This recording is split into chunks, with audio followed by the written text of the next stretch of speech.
such a knowledgeable state-level webinar series. Thank you very much.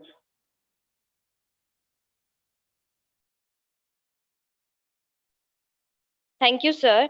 Honorable Director Sheikh Shahid sir, we are very thankful to him for taking the time out of his busy schedule to attend the webinar. The presence of such a personality among with us is a blessing. We owe that the students will seek a little guidance and learn something from his thought. I request sir to come and enlighten the students with his precious words as we begin with the event. Good morning, everyone. All of are listening to me. My voice is there.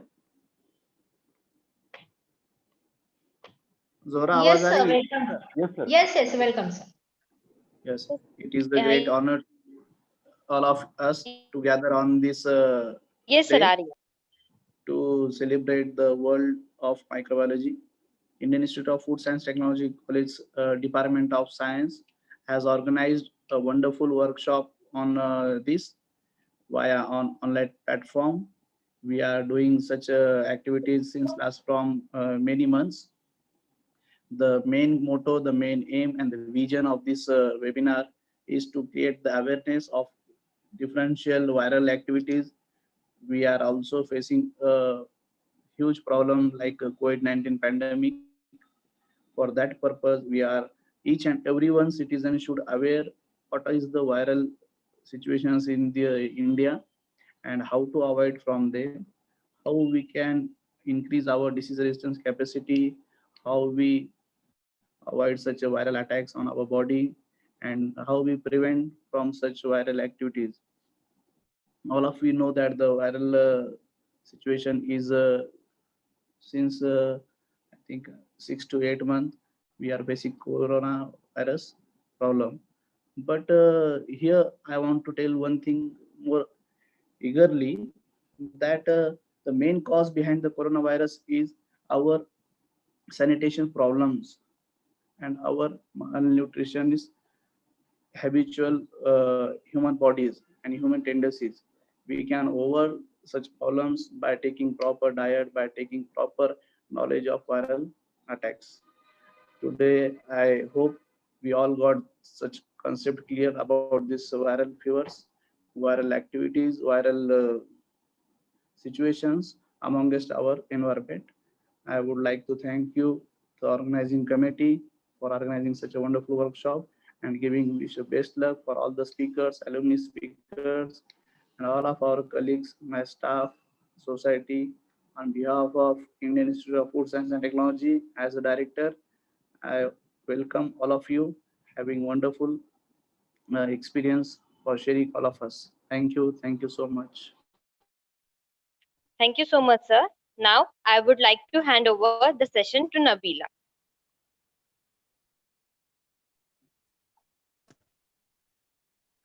Good morning, one and all present over here. I am Nabila Ansari. Welcome you all on the first day of webinar on the occasion of World Polio Day 2020.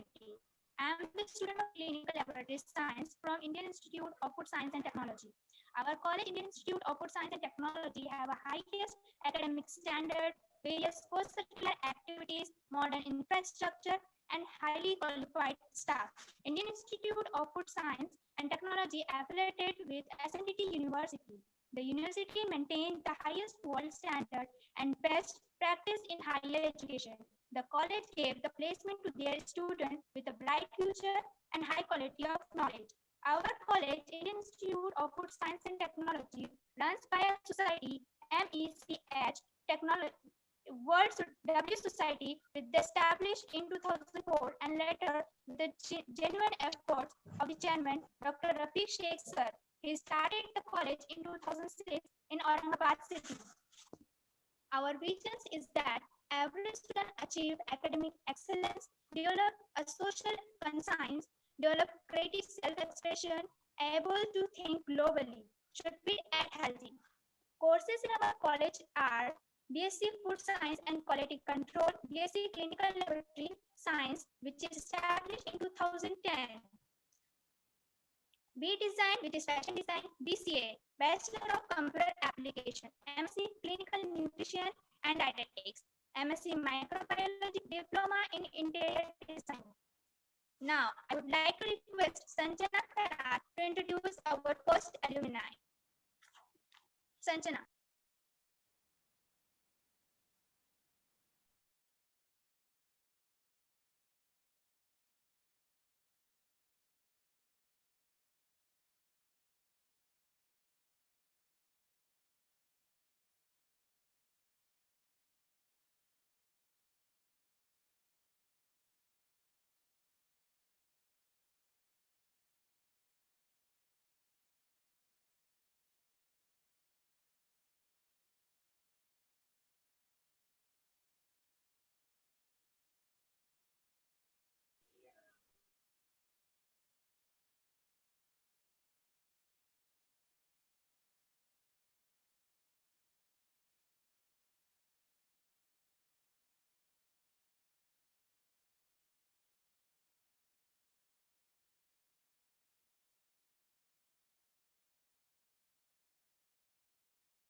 Zohra,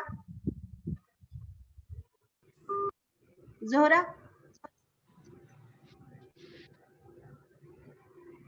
Yes, ma'am. Swati ma'am कर रखी है Zohra. Okay.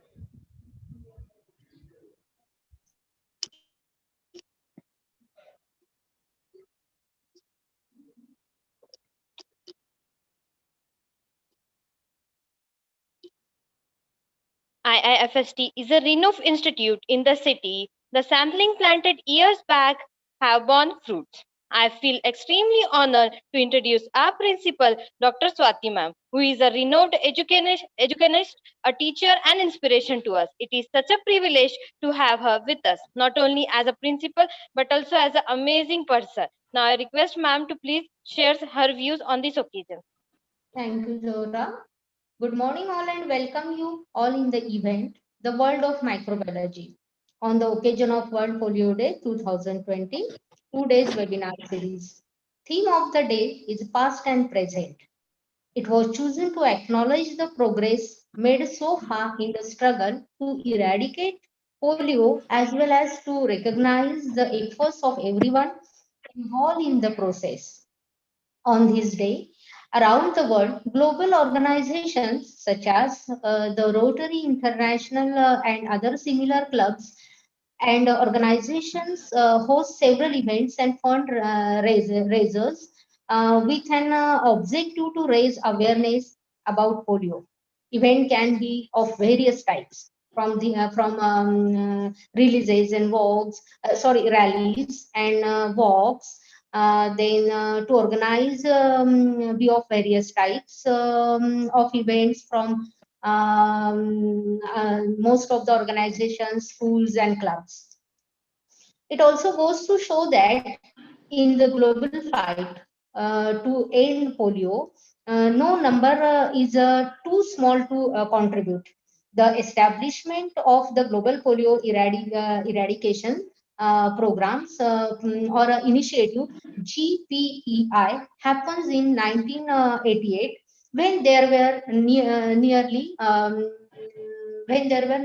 350,000 cases of polio across the world.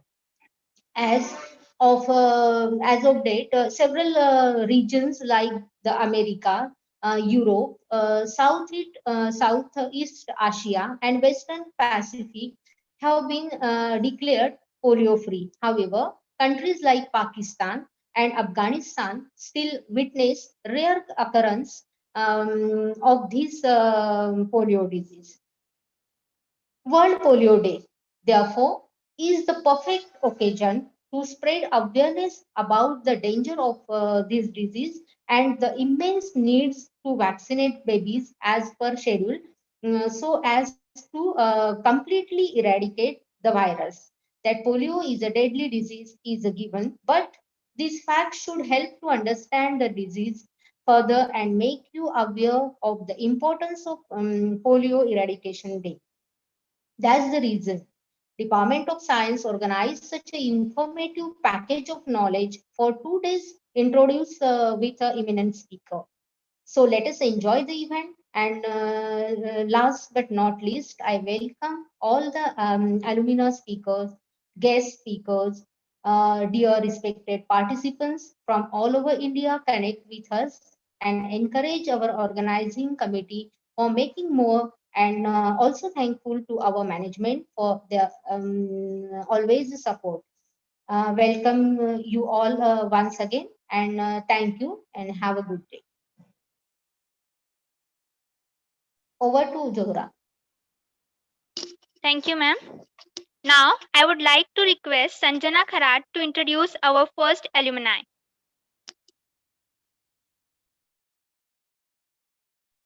Sanjana.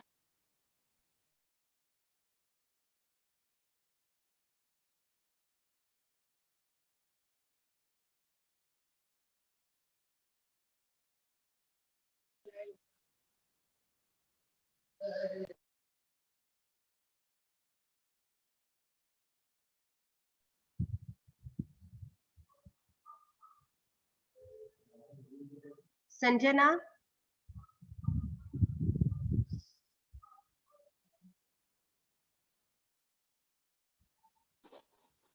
Ma'am, please unmute her.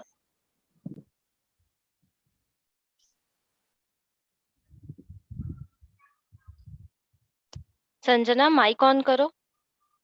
Sanjana Sanjana. Unmute करो. A Sanjana, very good morning to all of you, and very warm welcome to one and all present over here.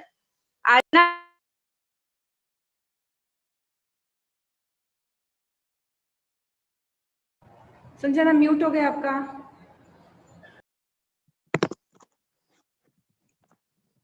World Polio Day on 23 to 24 October 2020.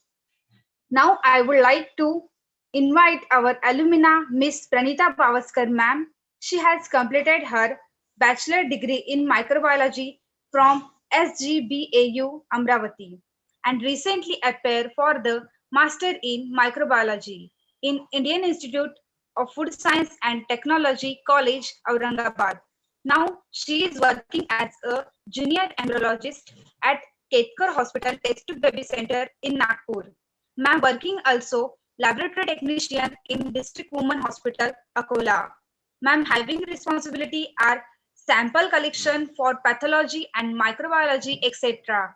Now I would like to invite Miss Pranita Pavaskar, ma'am. Thank you. First of all, thanks to all. Thanks to Sanjana for introducing me. I would like to introduce myself. I'm Pranita Bavaskar from Nagpur Test Tube Baby Center. Recently, I work as a junior embryologist here.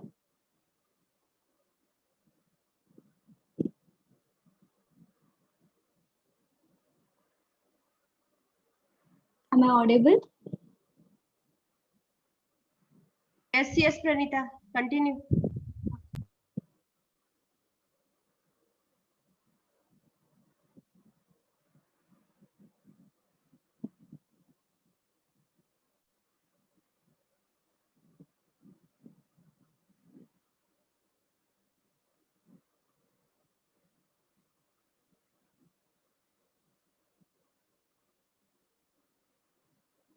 Good morning, everyone. Today's my topic is basic embryology and their importance.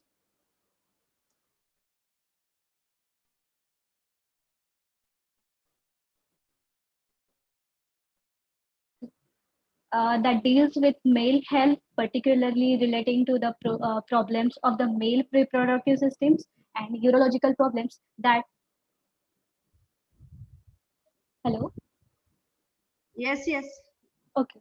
Uh, so, firstly, what is andrology? Andrology is the medical specialty that deals with male health, particularly relating to the problems of the male reproductive systems and urological problems that are unique to them. Semen analysis it's a very important step to start the any of ART treatments like assisted reproductive technologies. Uh, Andrology it is the most important part of embryology. Pranita, your slides not seen. Pranita, Okay, okay.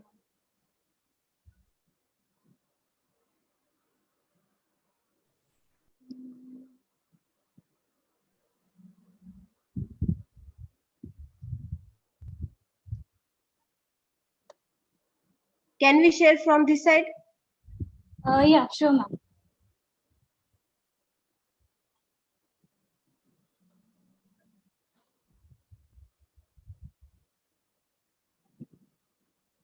Now it is visible. Yes. Uh, Start from.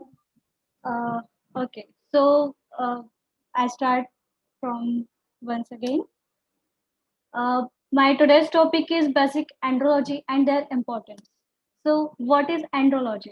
Andrology is the medical specialty that deals with the male health, particularly relating to the problems of the male reproductive systems and urological problems that are unique to men. Semen analysis it's a very important step to start the any ART treatment like IUI, IVF, like that. Andrology it's the most important part of embryology. Uh, so, what does an andrologist do? When you are an andrologist, you are a type of urologist whose specialty specialized in men's health, which means it's your job to help male patients with their uniquely male problems, most of which are reproductive or urological in nature. Next, why andrology laboratory is important. It's a very important part of ART technology and ART treatment. Andrology is very basic, important for any IVF treatment or IUI treatment. The andrology laboratory offers a full range specialized test and service for the evaluation and treatment IUI of male infertility by highly skilled laboratory personnel, all of whom have completed specialized training in fertility techniques. So first step is semen analysis. So what is semen analysis? Semen analysis is the test of the fluid that related when a man has an orgasm. Semen analysis, also known as sperm count test, analyze the health and viability of man's sperm. Semen is the fluid containing sperm plus other sugars and protein substances that's related during the ejaculation. A semen analysis uh, measures three major factors of sperm health. The first one is the numbers of sperms. Second, shape of the sperm, like morphology of sperm. The movement of the sperm is also known as sperm motility. Excuse me, Pranita. Yes, ma'am. Please share your slides one by one. Only Okay. one slide seen.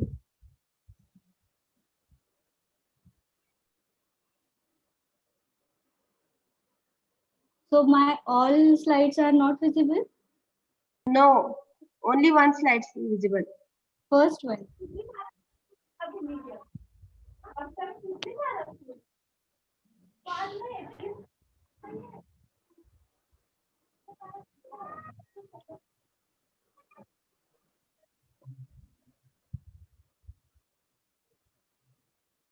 Now it is visible.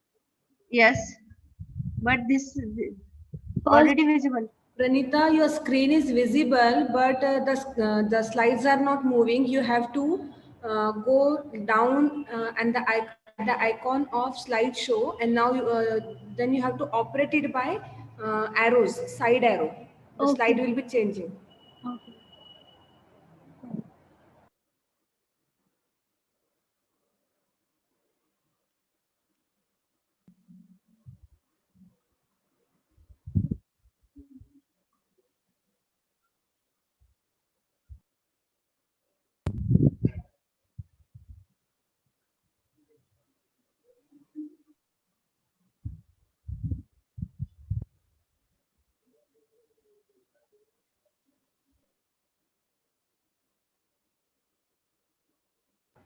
Now, Pranita, it is moving.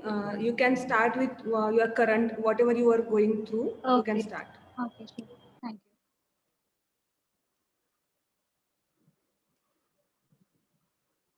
So I firstly start what is semen analysis. It is a test that fluid that related when a man has an orgasm. Semen analysis, also known as a sperm count test, analyze the health and viability of man's sperm. Semen is the fluid containing sperms, other sugars, and protein substances that's related during the ejaculation. A semen analysis measures three major factors of sperm health. The first one is numbers of sperm, uh, also known as sperm count, and second is shape of the sperm, uh, and third is movement of the sperm.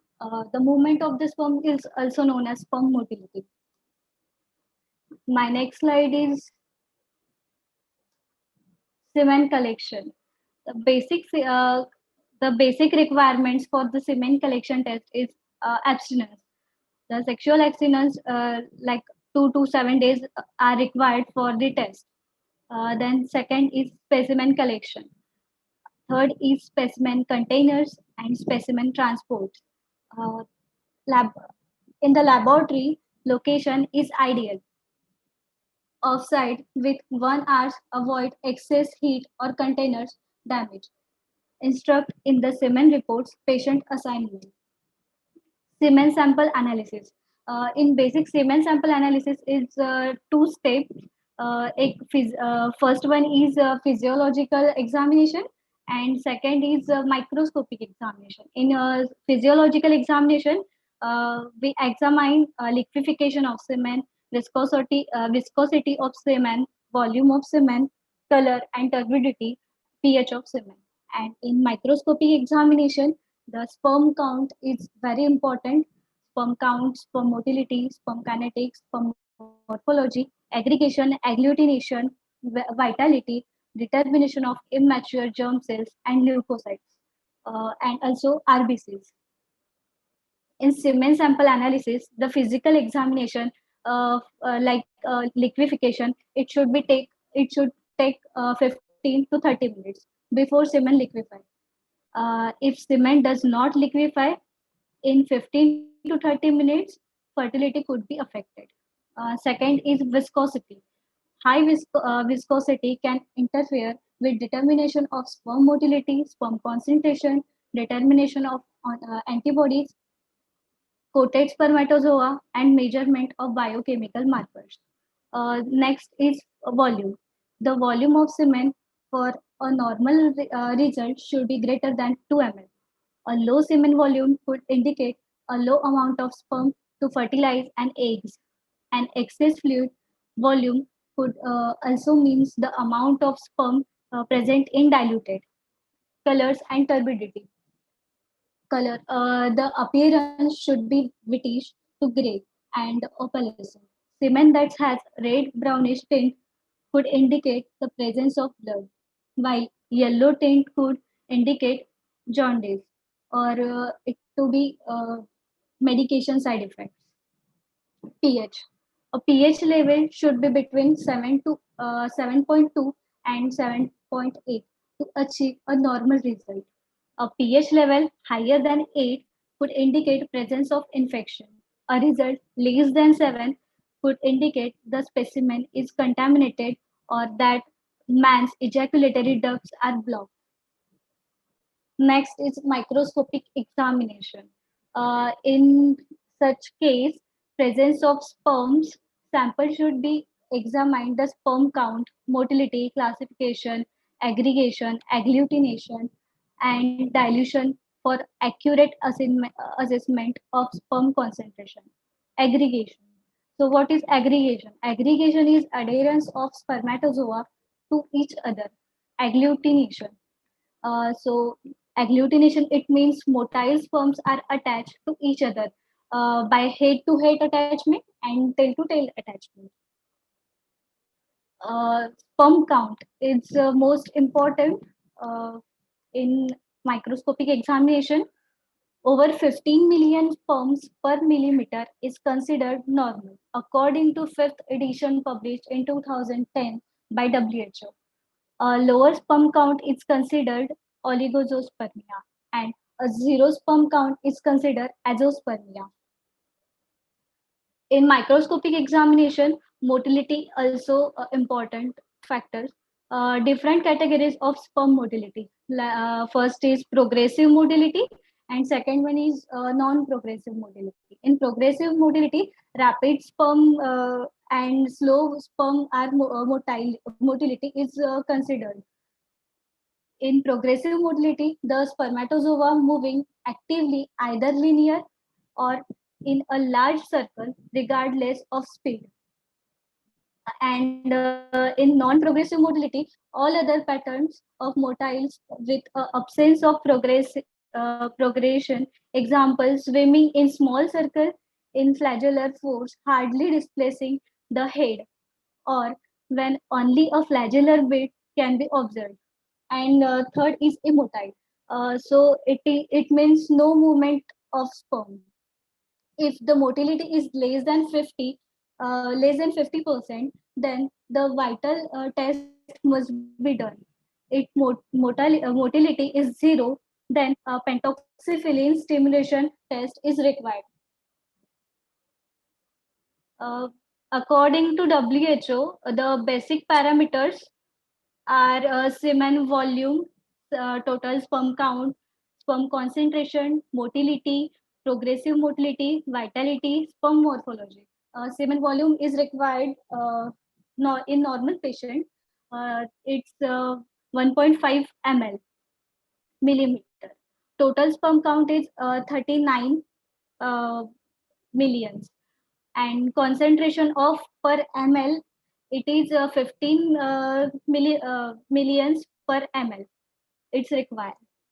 Total motility is 40%, progressive motility is 32%, and vitality is 58%, and normal sperm morphology is 4%.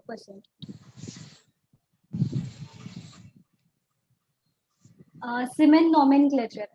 It is the part of report.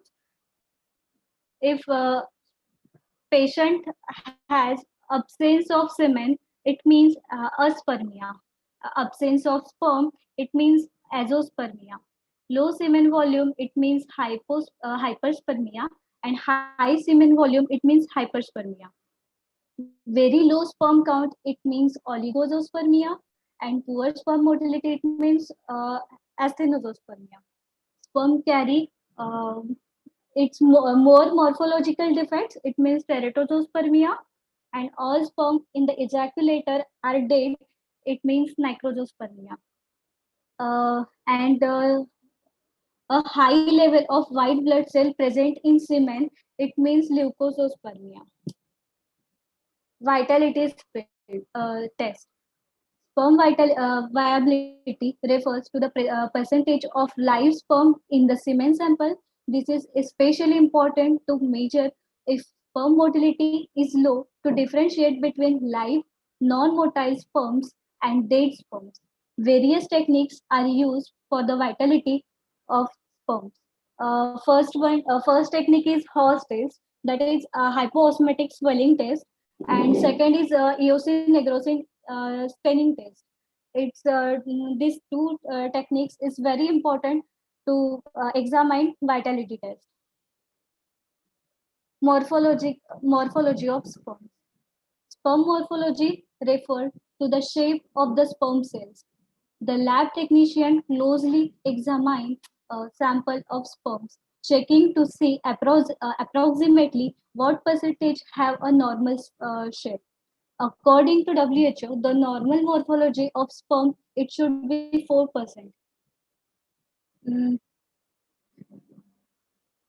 Morphology. The in left side, normal sperm are seen in under microscope is like this, and in right side, abnormal sperms are shown in figure. Head defective, neck defective, and tail defective. these types of sperms are seen under microscope. This is the sperm I shown in under microscope. I think it's not proper video to show us.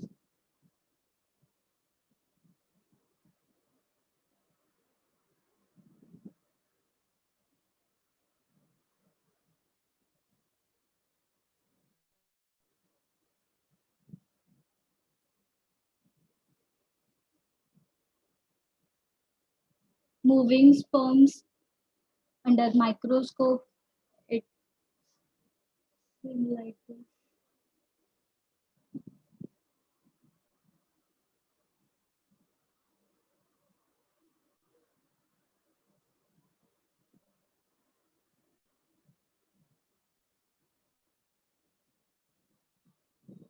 So next is equipments and supplies for semen analysis. It's a very important part of andrology lab. The basic microscope are required. That is a binocular or compound light microscope, and for counting the sperm, for equipment, is macular chamber is required. Then centrifuge machine is also required. Supplies like disposables, micropipette with different ranges, and corresponding tips, that is 50 microliter, 10 microliter, 20 microliter, and 100 microliter respectively. Automatic pipetters is also very important. Graduated pipettes and test tube rack, conical tubes, specimen cups, glass slides and cover slip, pH paper range, and disposables transfer pipettes, and microcentrifuge tubes for dilution. It's all required for semen analysis test. Uh, I This is binocular compound light microscope, which is used to analyze the semen sample.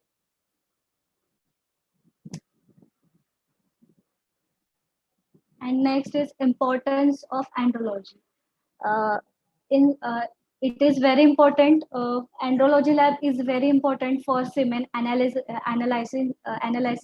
testing and specialized tests like sperm morphology classifications, of sperm viability testing, or horse testing, like hyposmotic swelling testing, and anti-sperm antibodies testing, and leucospermia testing.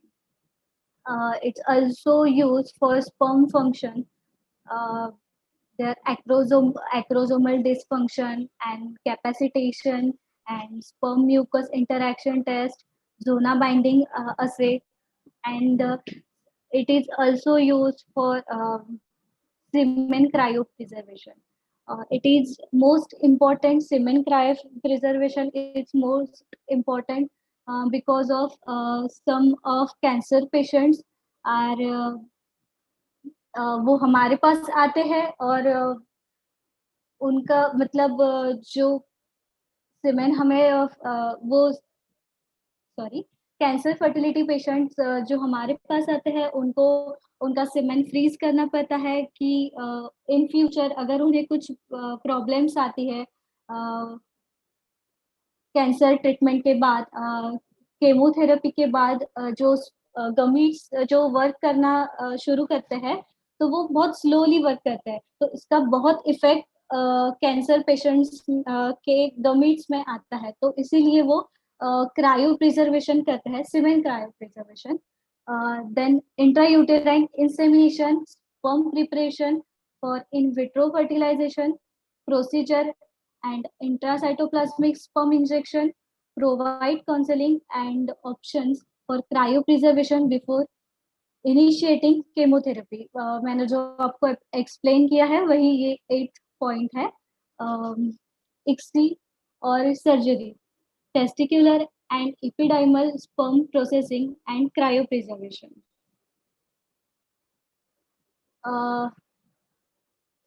which factors affect the male infertility?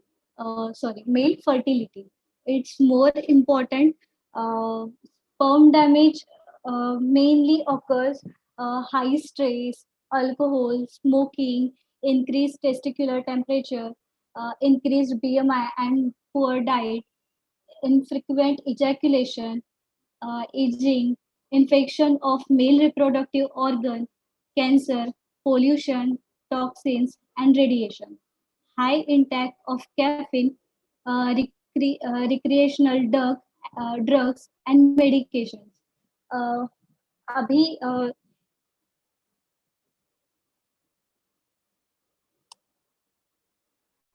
Sperm DNA damage इसलिए होता है कि बहुत से जो patients रहते हैं infertile, वो इसीलिए रहता है कि उनको बहुत सारे हैबिट्स रहते हैं लाइक स्मोकिंग, अल्कोहल। ये बहुत हार्मफुल होते हैं स्पर्म के लिए, क्योंकि स्पर्म के डीएनए के लिए ये डायरेक्टली अफेक्ट करते हैं और डैमेज करते हैं स्पर्म का डीएनए। और ये एक बहुत बड़ा इनफर्टिलिटी का पार्ट बन सकता है अगर कोई मेल है जो जिसको हैबिट्स है, जो स्ट्रेस बहुत ज्यादा स्ट्रेसफुल रहता है, जिसको जिसकी एज ज्यादा है। ये सब फैक्टर्स जो है वो बहुत ज्यादा अफेक्ट करते हैं स्पर्म के डीएनए डैमेज के लिए। So, conclusion is that there is no doubt that a semen analysis is a useful investigation in the identification well as the evaluation of male infertility. Semen analysis it's a very important step to start ART treatment like IUI, IVF treatment. So last, I thanks to all. And any questions related my topic?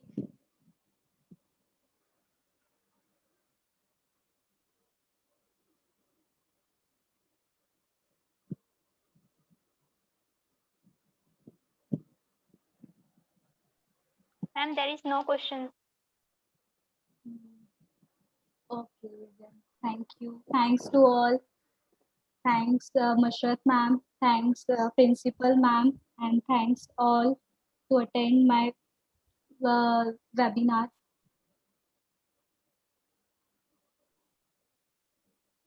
Thank you, ma'am. Thank you so much. I would like to call Ifra Jabindi to introduce our next alumni. Ifra Jabindi.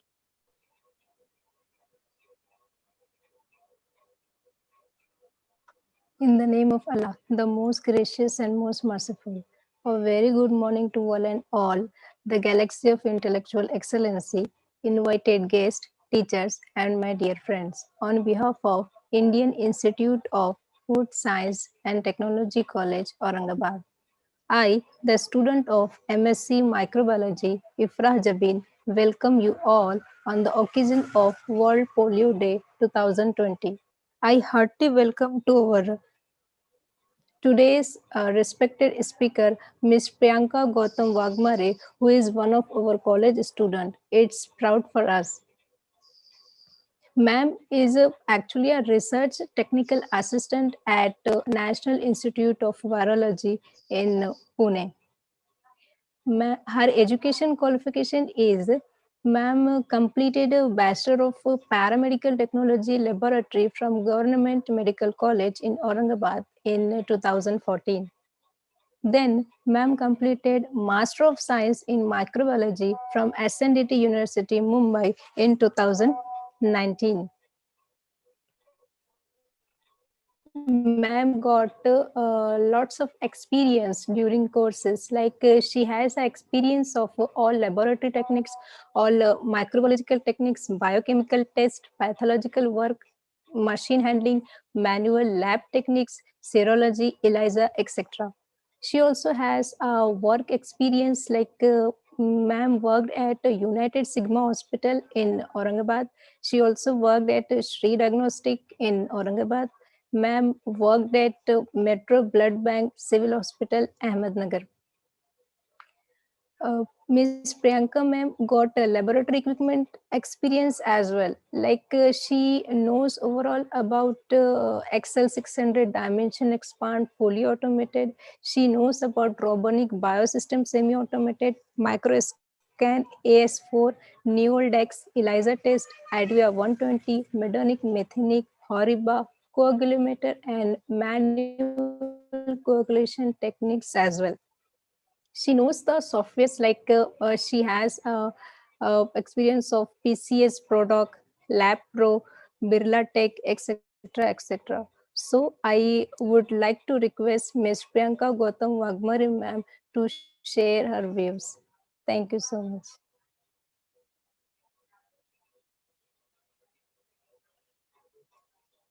Ms. Priyanka Wagmare ma'am, please.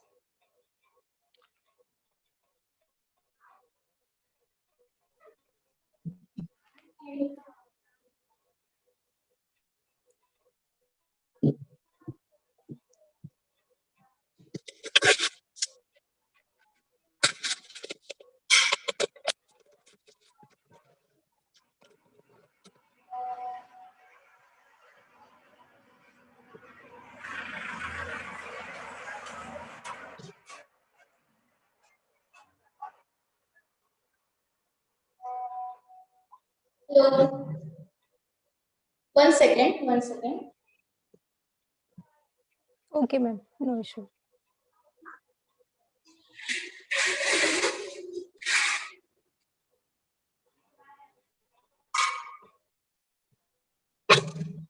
Now it's clear?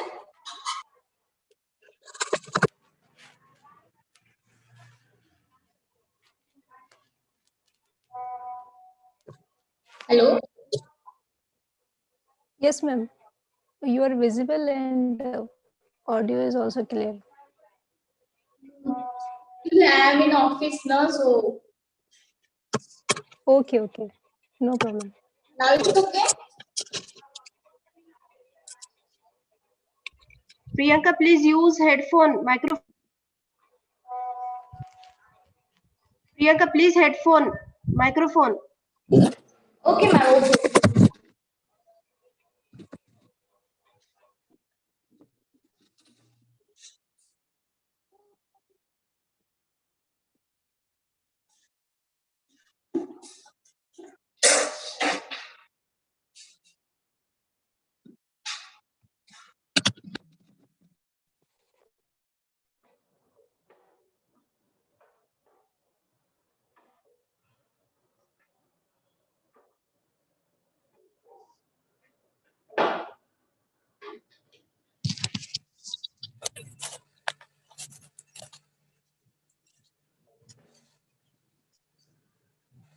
Okay, ma'am. Continue. Hello.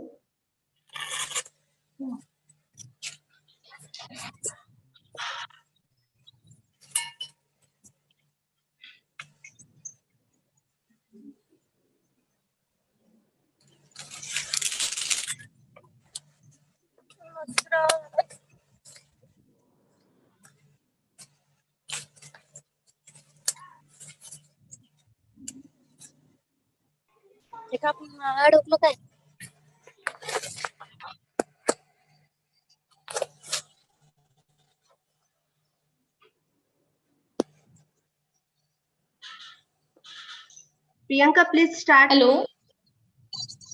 Okay, ma'am. Hello, Please friends, continue, and ma'am. hello, ma'am.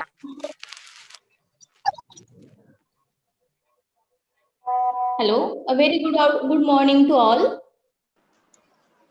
Staff to Indian Institute of India Food Science and Technology and all dear students. Hello.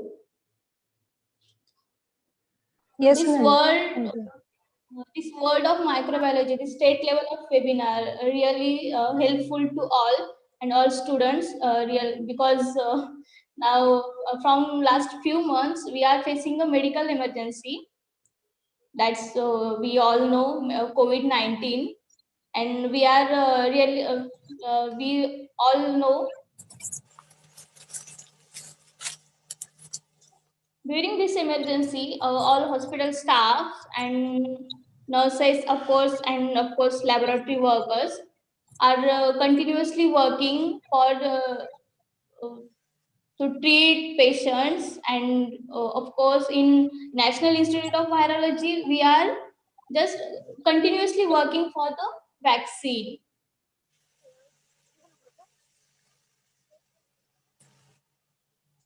Nowadays, microbiology is the integral part of the world because every test related to COVID-19 on the basis of microbiology only, because in microbiology in contain genetics. There are, if we call, oh shit.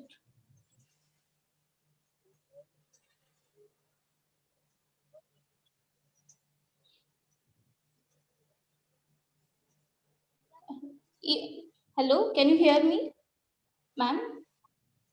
Yes, yes, Priyanka, continue.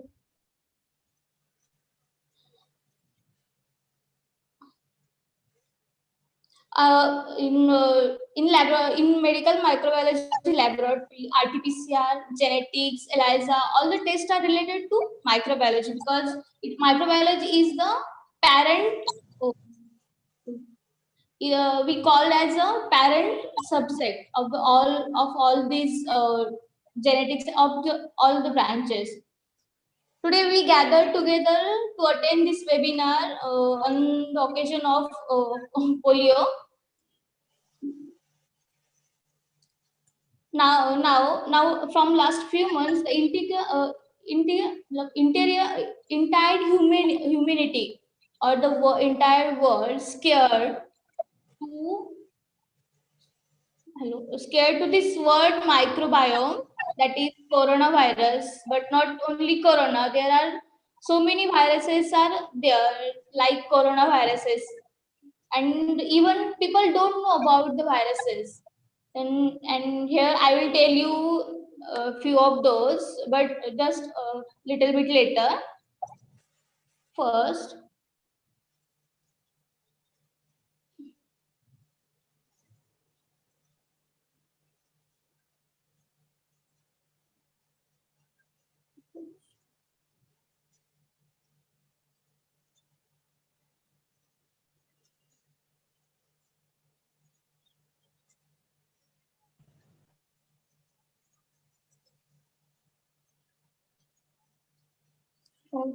hello ma'am. I want to share my screen, but on mobile it's not. Okay, okay, wait, Priyanka.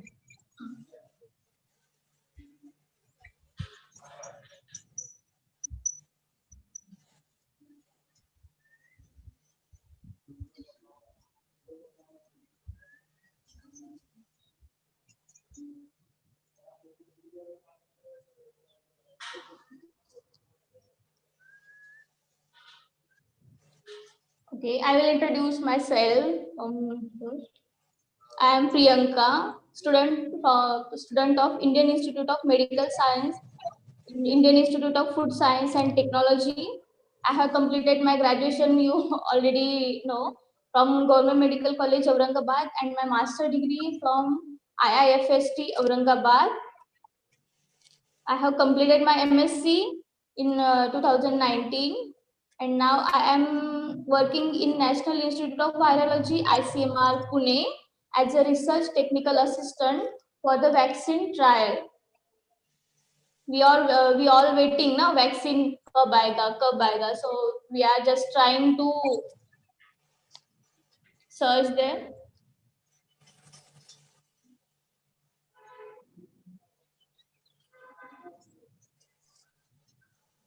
Wait, Priyanka, wait. Okay, no problem.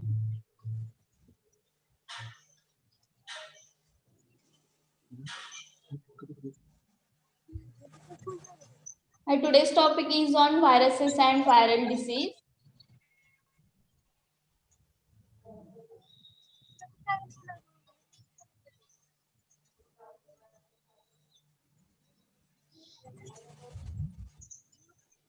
Here, ma'am. Just beside.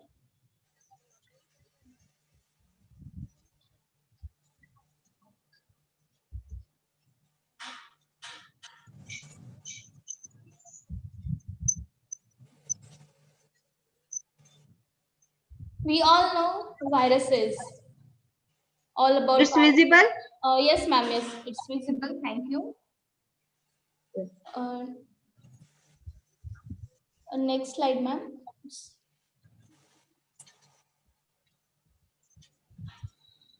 Viruses, and we all know viruses, and from coronavirus, everyone, even small children are known about viruses. What are viruses? What are viruses?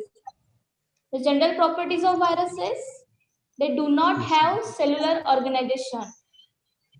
That means they do not have cells like blood cells, nerve cells, bone cells, and etc. All that's like human beings have, but viruses do not. They are obligate intracellular parasite. What are intracellular parasites? What is it? They cannot, if we call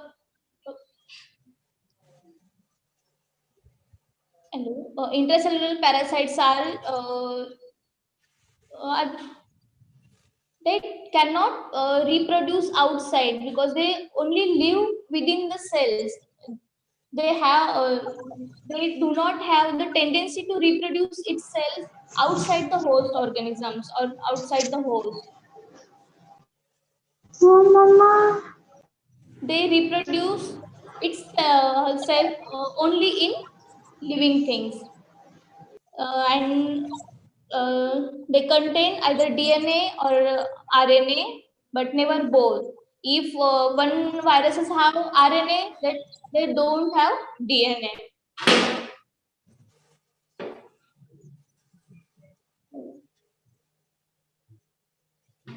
What happened?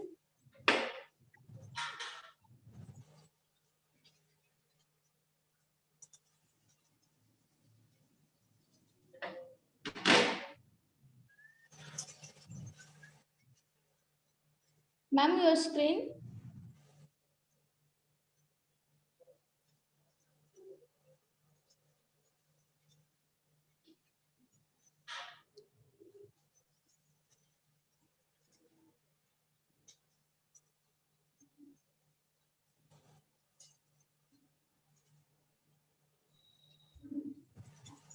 Ma'am?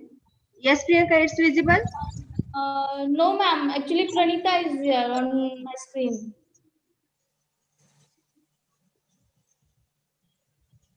It's? No, ma'am. Both Pranita and Irfan are visible to me, but your slide.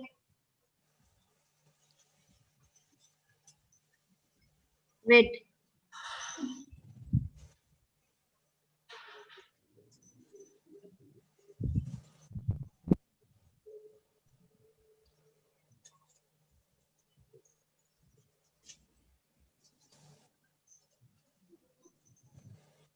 It's? No, ma'am. Actually, all the participants are visible to me, but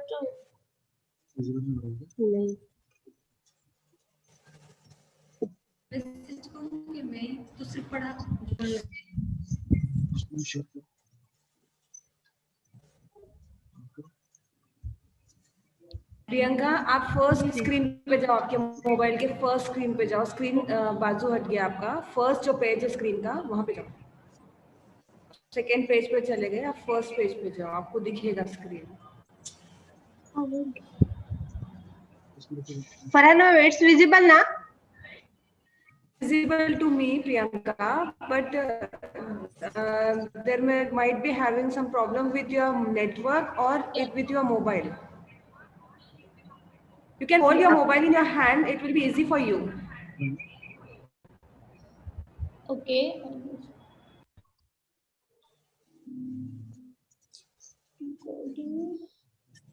Visible to us. Screen is visible to us.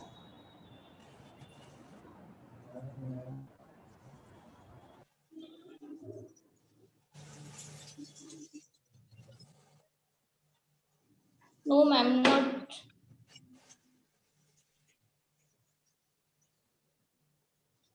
Actually, ma'am, participants are visible to me, but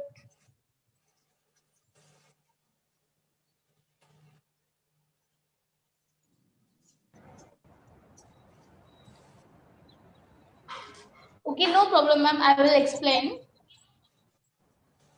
Can I continue, ma'am?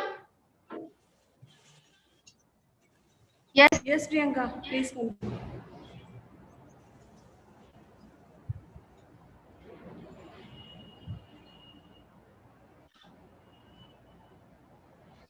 My screen.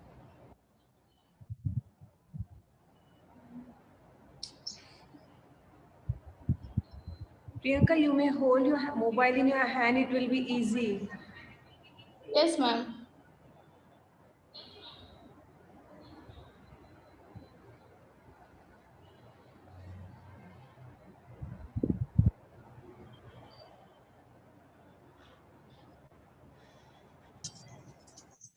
Not shown more.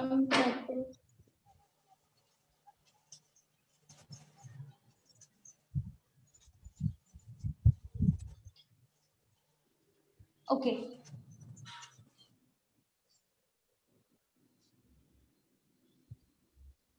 Ma'am, first slide, please. First slide.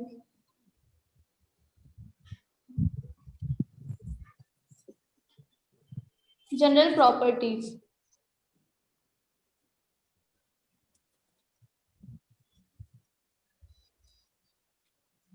Masud ma'am, back slide please. Previous slides. Yeah. Okay.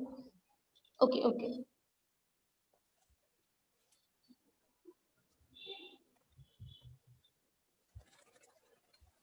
Next point is they are unaffected to antibiotics. That means they require only antiviral drugs to treat the infection. And one more thing is there, they replicate virus. These viruses are replicated only for not for binary fissions. Binary fissions means they are just in binary fissions contain only virus, sorry, bacteria or some amoeba. Example, they replicate by binary fission. But in viruses or in animal things, multiple organisms require one or two or more. In antiviral, for the treatment of viruses, antiviral therapy is required, and there are so many viruses to still not vaccine or no any drugs are there to treat them, like HIV, corona, obviously, and there are so many also.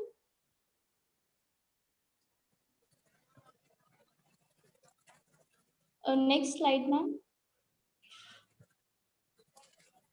Wait. This antiviral therapy, what actually do? It's an important role, plays an important role in our body because they cannot escape one cell to another, one infected cell to other normal cell to infect them. This is the role of antiviral therapy.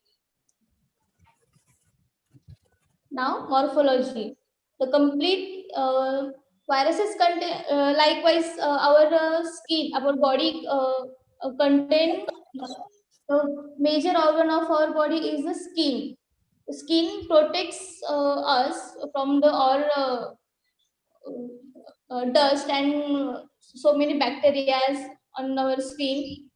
Likewise, viruses contain virion, the infectious particle of the virus, the most infectious particle.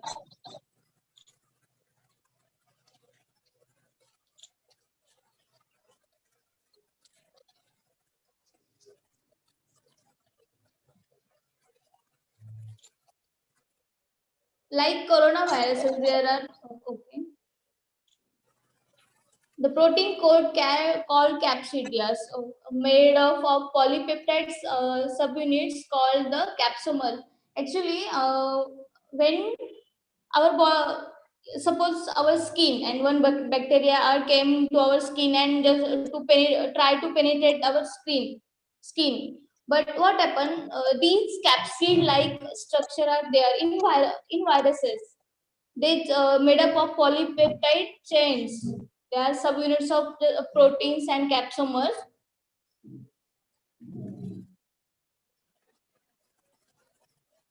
Next slide, ma'am.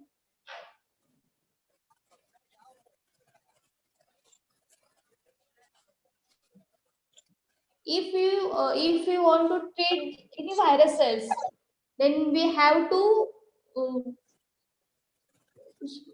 analyze or to know the morphology of the viruses contain capsid or prions or etc. Apart from the coronavirus is recently known with coronavirus, but there are so many viruses are there to just like coronavirus, and even they don't have a treatment or vaccine like corona. Though here I can now I will explain one by one. There are two viruses are there, CCHF and KFD. Have you heard about CCHF? Actually, so many people and students are don't know about CCHF and KFD. It's a deadly virus, as we call as deadly virus. CCHF is nothing but the Crimean Congo hemorrhagic fever. CCHF is the tick-borne disease, and it's a tick-borne viral disease which spread all over the in country. It's an endemic disease, especially for in Africa, the Balkans and the Middle East of East and Asia. And from nowadays, it's spread in Pakistan, in Mumbai, Palghar especially, and like countries, it's like in state, Mumbai and Palghar, Thane also. This type of viruses belongs from the Viridae family. It's Viridae family is the negative stranded RNA viruses family. That means we all know coronavirus is the RNA virus, and this one is also RNA virus, because what happened? RNA virus is a single stranded and they mutate so many times. If one strand is missing, then they mutate. If the single stranded just twist, if just twist one over, then it mutate. All the types of RNA viruses are continuously mutated, and that's why we cannot find the easy way to treat them or to vaccinate or prophylaxis do also. That's why they all the viruses have only supportive care treatment. It's a zoonotic disease, means from it's a basically it's a tick-borne disease. Tick-borne, so I think so gochid, I think on or the so they just bite to your animals like goat and monkeys, etc. And from the animals it spread in humans just like corona, and they just chairs to if we are touching those any body fluids, then that human will be infected. And this type of contagious, in short, contagious disease type. In wild animals, like see, if one tick is bite to one monkey, then monkey will affect. Then the symptoms the symptoms are just kind of, and one monkey just in contact with other monkeys and other uh, their children and all monkeys. then human beings just close to monkeys, and they just monkeys just they pass the infection from monkeys to humans, pig to animals, animals to humans, etc. Likewise. Next slide, ma'am. Bunia virus family belongs. This negative stranded envelope RNA viruses, and that's why the vaccine or the treatment is not useful to treat the virus infection. It's a vector-borne diseases from tick to animals, animals to humans, humans to gain and animals, and the cycle continuously. See. Next, ma'am.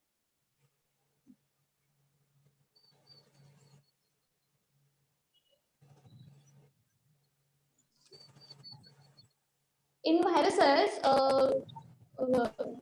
there are so many types of, so many shapes. A virus occurs in so many shapes and sizes. That's spherical, bullet, rod shape. Coronavirus is a spherical shape. Also, this virus is just like coronavirus, spherical in shape. And the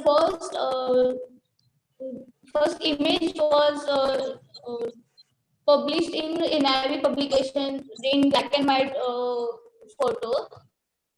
Same like this CCHF same like coronavirus, just a small spherical circle, and the prions are over this virus code, and they just multiply one by one to two to four, and just likewise. Epidemiology. Crimean Congo fever, CCHF occurs most frequently in agricultural workers, yes, because they handle animals, their hairs, and these ticks are which are carrier to this virus. They just chipak, they just stick to animals, and if human beings handle to these animals or goat or it's a whatever buffalo, etc., they transfer to from animal hairs to human hairs, and they bite them. It's just a small tick, hard cover is over there. They bite. If they bite animals, human will be affected, and the if after 2 to 3 days, human after 2 to 3 days, human just facing with fever here and etc.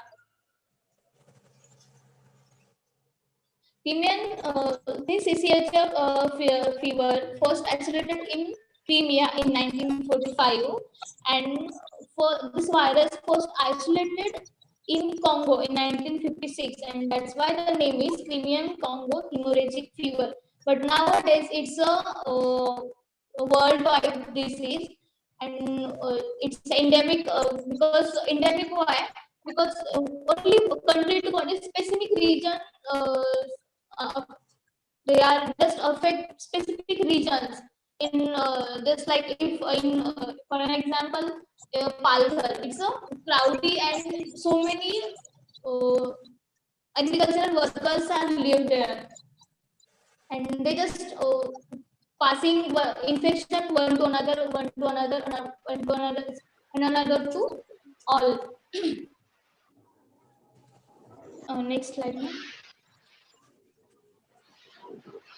Yes, it's first case found in India. First case was found in Gujarat in 2011,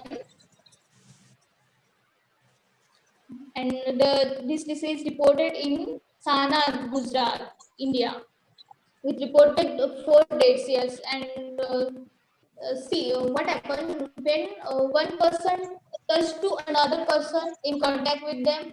They goes to hospitals, and doctor treat them, doctor and nurses both are treat them.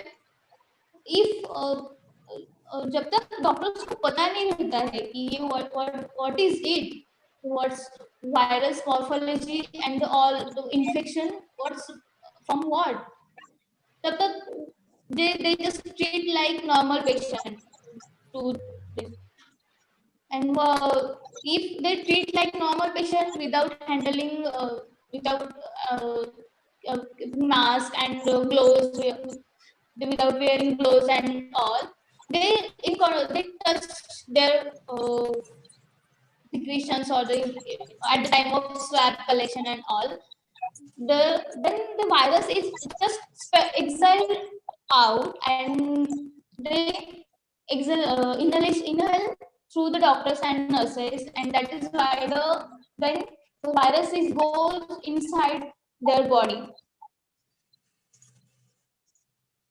which and in Gujarat same thing happened in Gujarat, which the 4 deaths are there, and then which contains doctors and nurses also who are special treated to the patient. Next slide. Transmission. Yes. See, I already described this. Transmission to human occurs through contact with infected ticks, animals, monkeys, or in body fluids or secretions. It can be transmitted through infected human to another infected human, just like coronavirus. It transmitted from body fluids and other body secretions. Even we exhale out the virus. If someone inhales this, then the specific person will be infected.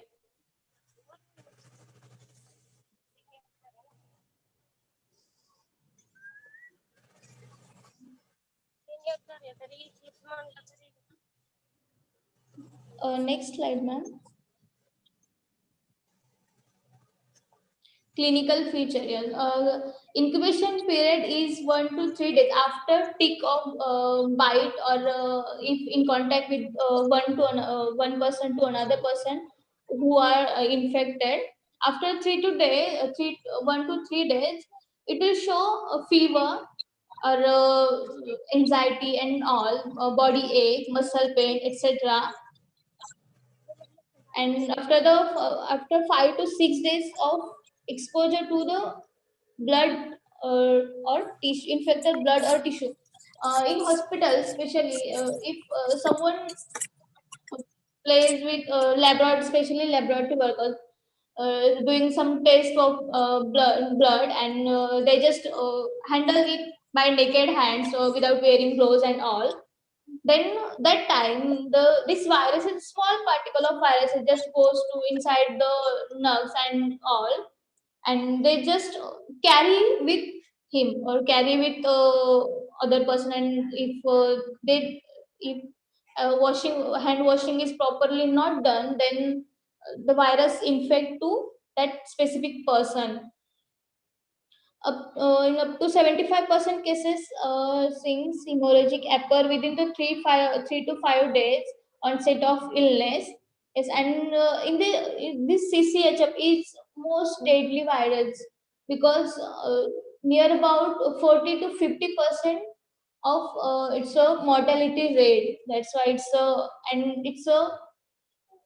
it's more severe and serious of instead of coronavirus, because they don't have obvious cellular organisms, they don't have, but they have a specific capsid, and all the infectious particles are enveloped in capsid at a specific capsid, just like coronavirus. They don't we just don't break the virus virus particle, and DNA gathered, we don't this.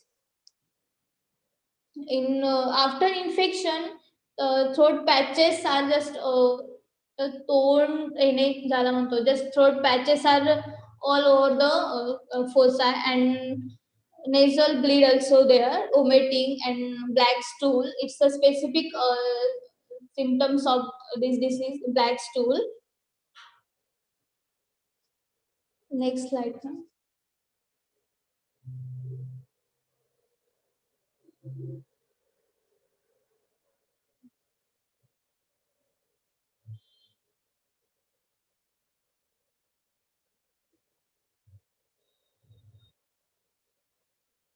No, ma'am. Next.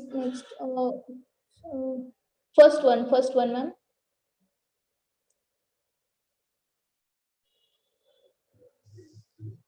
Diagnosis. It's a. I already explained the world. Entire world is just nowadays plays an important role in microbiology for the treatment or the testing of the viruses and all. The diagnosis content. So diagnosis is nothing but just a laboratory testing or. And in laboratory testing, RT-PCR is most common, because in RT-PCR we just convert. We have to test directly to virus, because some human beings some human beings are just they don't produce antibodies to against the viruses. And if just like coronavirus in so कहते हैं ना, with any कुछ sign symptoms, without sign and symptoms, they just positive to test. Same like in RT-PCR, it's a real-time polymerase chain reaction. We do RT-PCR especially for the RNA viruses or RNA testing, because in from PCR is basically to treat no, okay, from basically PCR is only for the diagnosis of DNA, and in RT-PCR it's a more specific test to diagnose the to identify the virus, because in RT-PCR we just converted from DNA to RNA, because PCR is mainly for the DNA amplification, and in RT-PCR we just break it down the viruses and virus particle and just pure RNA isolated, because corona or CCHF is the RNA viruses. We just uh, test only for RNA viruses. In RT-PCR, we convert DNA to RNA, and then some complementary strand, by adding some complementary strand, we convert it into RNA to DNA and then multiply. ELISA test, it's mainly for antibody detection of IgG and IgM. After if if one person is infected to this virus, they produce antibodies against the virus, against to just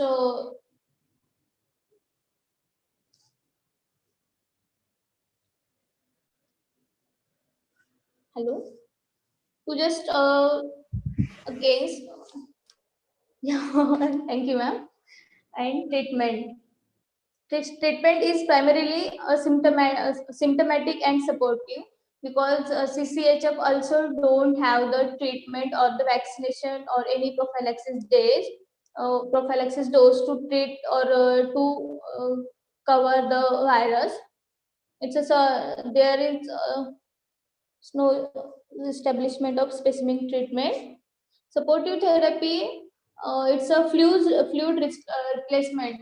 See, our body contains so many electrolytes, minerals, and all, because our 75% body is made up of from water, and this electrolyte balance is it's important to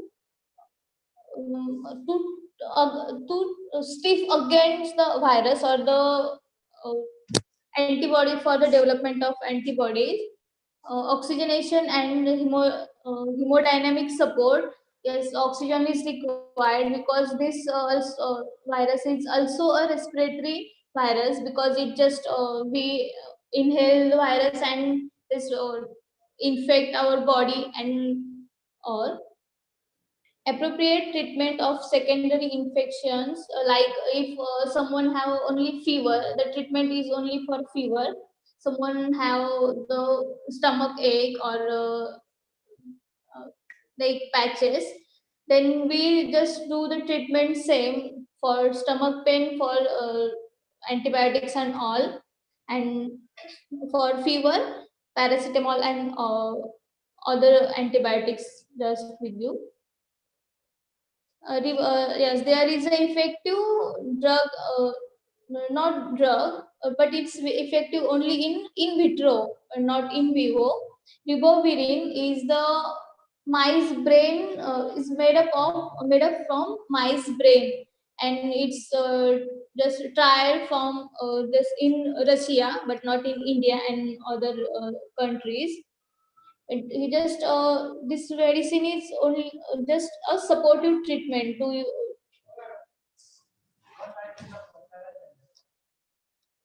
Next slide, ma'am. Yeah, our next disease is Canasur forest disease. Actually, it's a KFD, in short, KFD.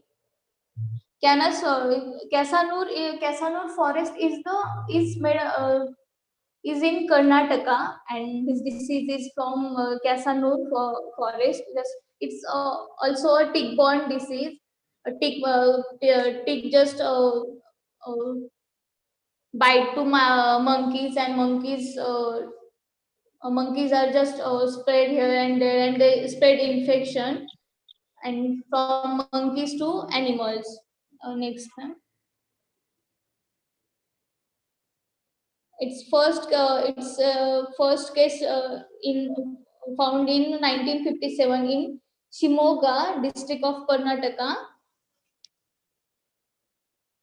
and there is a one forest Casanur, and in forest the hard tick is there. The cover is so hard, because this it's a tick-borne disease, and so covered is hard. Under the cover, so many viruses, bacteria are there, and they just this tick is carrier for the virus. It's a main host, main carrier for the virus, and they just carry one to another, and another person if infected, they just carry this infection to other, and they just spread all over that specific area. Yes, according to the reports, about 400 to 500 cases occurs every year, but we don't know about the virus because it's a specific. For this, the Karnataka government has established a surveillance system which monitors the occurrence of KFD, and in agricultural workers, they every month, every month they every month they just उनको बोलो 1 second ma'am, उनको बोलो अभी, हाँ उनको बोलो 10 minute में आ रहे हैं ना. Okay.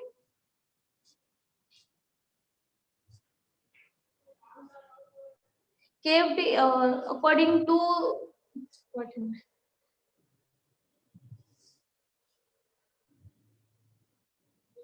Next slide, ma'am. It's seen only in endemic area, occurs only in India, especially in Karnataka district, Casanur forest. See, for Casanur.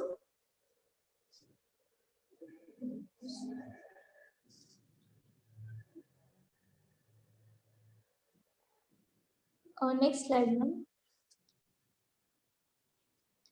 Next, monkeys are the amplifying host of for the viruses, because if tick and monkey both are there, if tick and so tick is a major carrier for the virus. It's a major host like, and they just same like monkeys are the amplifying. See, just from one to another to other one, That's like an amplifying host is not just a multiplication of the viruses takes place at very high level. If one virus just multiply within second, within minute, so many millions of copies of viruses.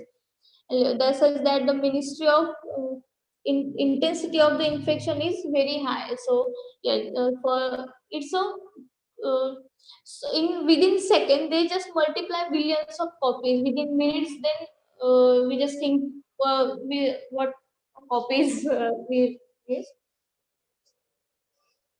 Next. Clinical features. This disease appears with onset of fever, headache, and some throat pain and patches.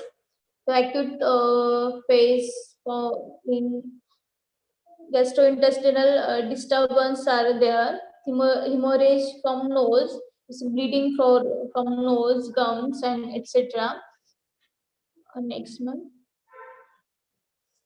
Yeah, there is no specific treatment for KFD, CCHF, both for both the viruses. If we just hospitalize early for the treatment, then supportive therapy will be effective to the patient or to the person. Same.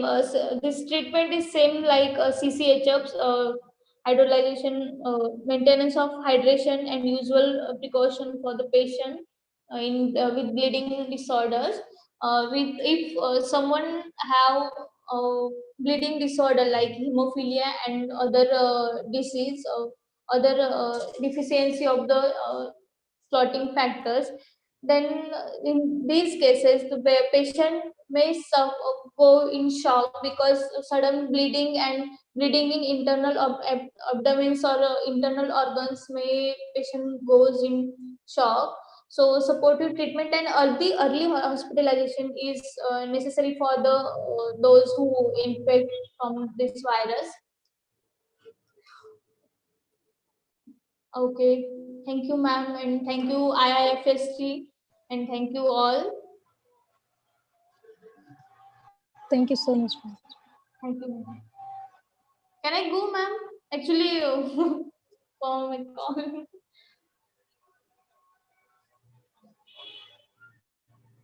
Hello. Can I leave, ma'am? Yes, Priyanka. Okay, thank you, ma'am.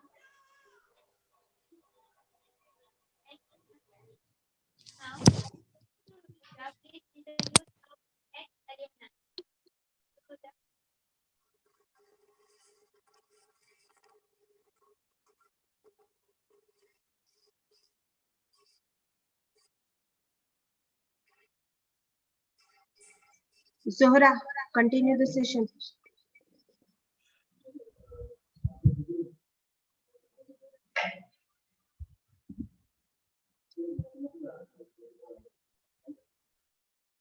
Now, I would like to request Vedasri ma'am, Assistant Professor of Department of Science, to introduce our today's speaker.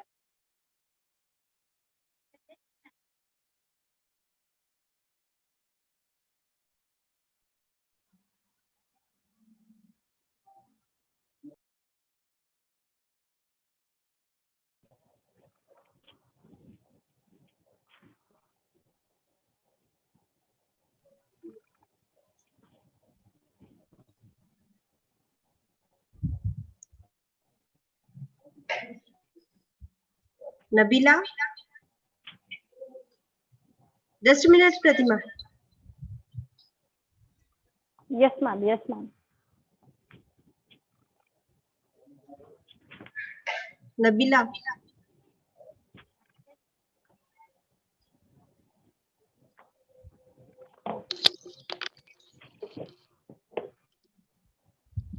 Nabila?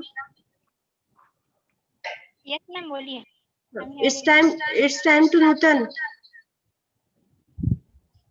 Okay, ma'am.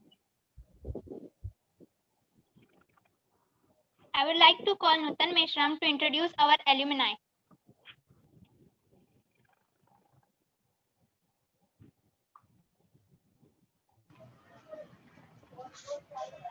Thank you so much, Nabila. A very good afternoon to all the participants and members of the World Microbiology webinar. I am Nutan Meshra. Welcome you all for the 2-day state level webinar organized by Department of Science, Indian Institute of Food Science and Technology College, Aurangabad, on the occasion of World Polio Day 2020. Indian Institute of Food Science and Technology is one of the renowned institutions in the city. Many of the students who studied here are doctorates, researchers, fashion designers, etc. And one such alumnus is present among us. I feel extremely honored to introduce our today's guest alumni, Ms. Pratima Dabhade ma'am. She had completed her Bachelor's of Paramedical Technology from Government College Aurangabad. She had completed her Master's in Microbiology from Indian Institute of Food Science and Technology Aurangabad. She had work experience in different blood banks and pathological laboratories, and currently she is working as a junior microbiologist in RT-PCR department at Civil Hospital Jalna. Ms. Pratima ma'am is very knowledgeable and experienced person in the field of researchers. We are proud to have an alumnus like her. So I am glad to invite you ma'am to share your knowledge. Thank you. Over to you ma'am.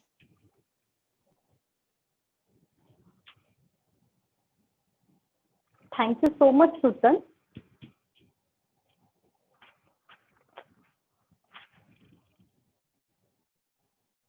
Ma'am, can I start?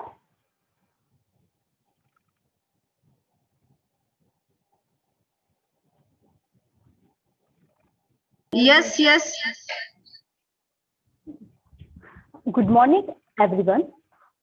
Myself, Pratima Dabade, and currently I am working as a microbiologist at RT-PCR laboratory in Civil Hospital, Jalna. On the occasion of this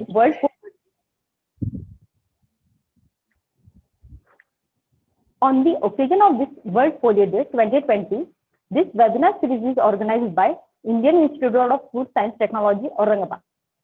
And I will be covering the topic that RT-PCR play an important role in pandemic. So moving further, RT-PCR means it is exactly a reverse transcriptase polymerase chain reaction, and it is also known as real-time polymerase chain reaction. PCR generally is a technique that specifies multiple copies of specific region of DNA. And as such, artificial test is of great interest today because of the COVID-19. Therefore, real-time RT-PCR assays can be considered as a main method to detect the COVID-19. This is a very huge and vast topic. This RT-PCR test gives that the data whether you were currently infected by the coronavirus or not. Nowadays, different companies develop, or different countries use different kits of RT-PCR. Generally, in conventional method, RNA is prepared from DNA. But in this case, DNA needs to be amplified because coronavirus contains RNA and not the DNA. So by the PCR, we need to specify that that RNA is converted into DNA by making multiple copies of DNA, and after that we detect that coronavirus. Generally, PCR is a process of a different cycles, different temperature cycles. It takes several hours to complete, like 1 hour and 2 hours. So by giving this small info, I would like to share my some slide screen on this. Ma'am, please share my screen. Wait, Pratima, wait. Yes, ma'am.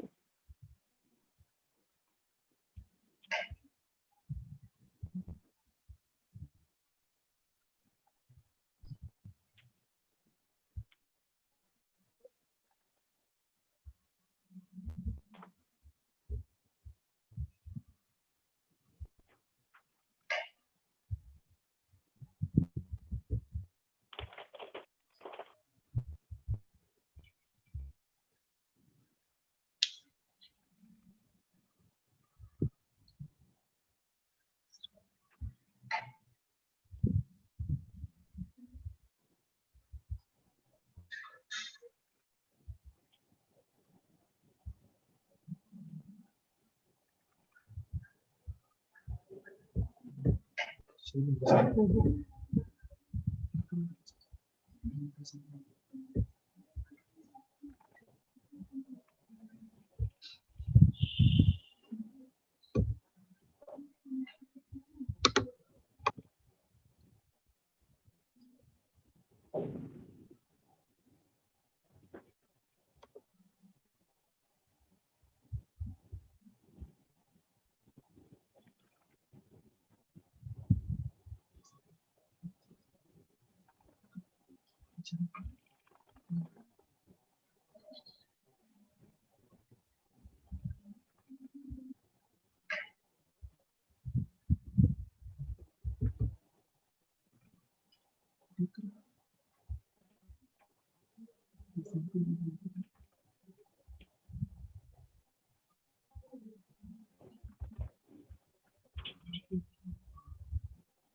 visible.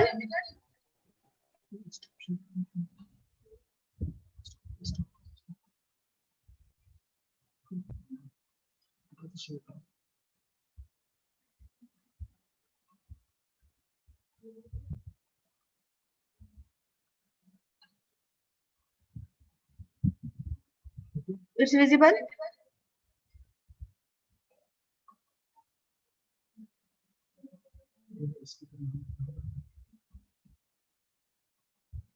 Pratima ma'am.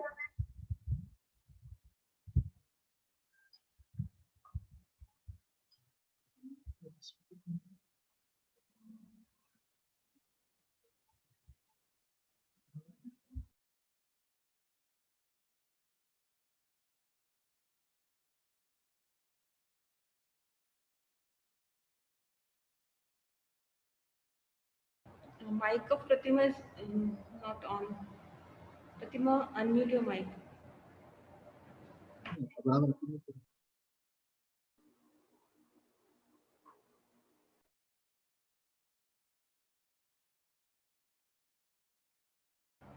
Pratima, unmute your mic.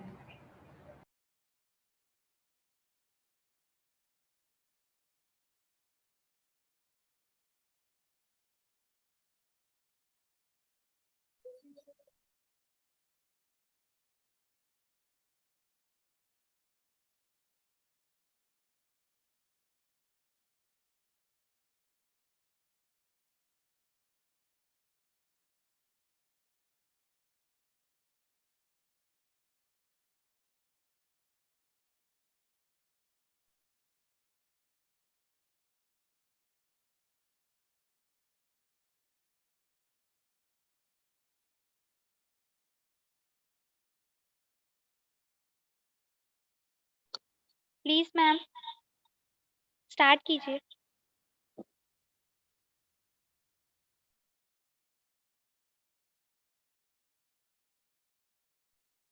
Pratima ma'am please आप start कीजिए.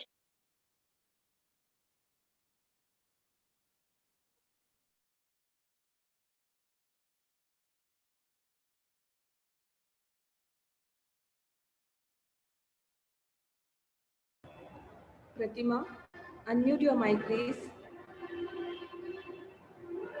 You are not audible to us. Are you there? Pratima, are you there?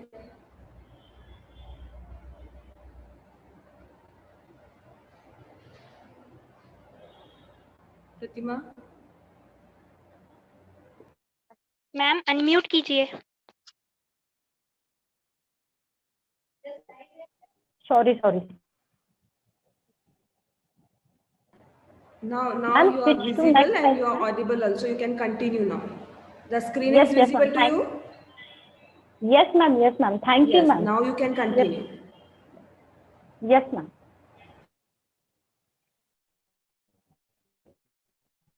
And my topic is that RT-PCR role in pandemic.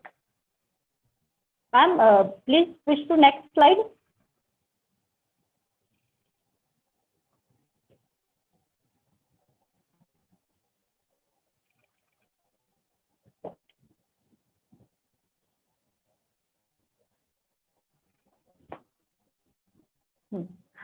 This is the introduction of PCR.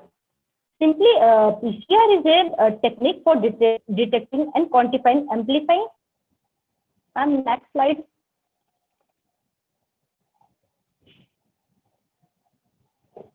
This is the introduction of PCR.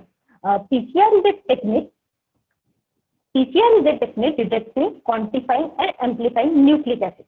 The basic PCR mechanism involves the use of enzyme, that is the reverse transcriptase enzyme. That enzyme contains DNA polymerase to synthesize complementary strands of DNA from a denatured and double stranded. That is, DNA contains double stranded that is deoxyribose nucleotides, and RNA contains ribose nucleotides. So in this, effectively doubling the original sample with every cycle of the PCR reaction. In this, the molecular copying operates through cycles of thermal. That is the thermal reaction. As I told before, this PCR takes that different types of PCR cycles. It's assembled by biochemical reagents and applies a few copies of DNA to millions. And after that, amplified DNA can be analyzed qualitatively, quantitatively, and situationally, and it is a downstream molecular biology application. And this PCR is development by Kerry Mullis in 1983. PCR has revolutionized technique that allows the analysis different molecules, nucleotide acids that contain DNA and RNA. Ma'am, next slide, please. And in this slide, it contains what is exactly real time. That is a reverse transcriptase polymerase chain reaction. It is also known as real time PCR. That it contains the cycles of different times. That's why it is called real time PCR. And it is used for, it contains 3 points. The polymerase chain reaction is the process for the amplification of a specific fragment of DNA. After that, a real-time PCR is a specialized technique that allows PCR reaction to be specialized in real-time, the reaction process. As we will see, real-time PCR always to measure minute amount of DNA sequence a sample. Ma'am, next slide, please.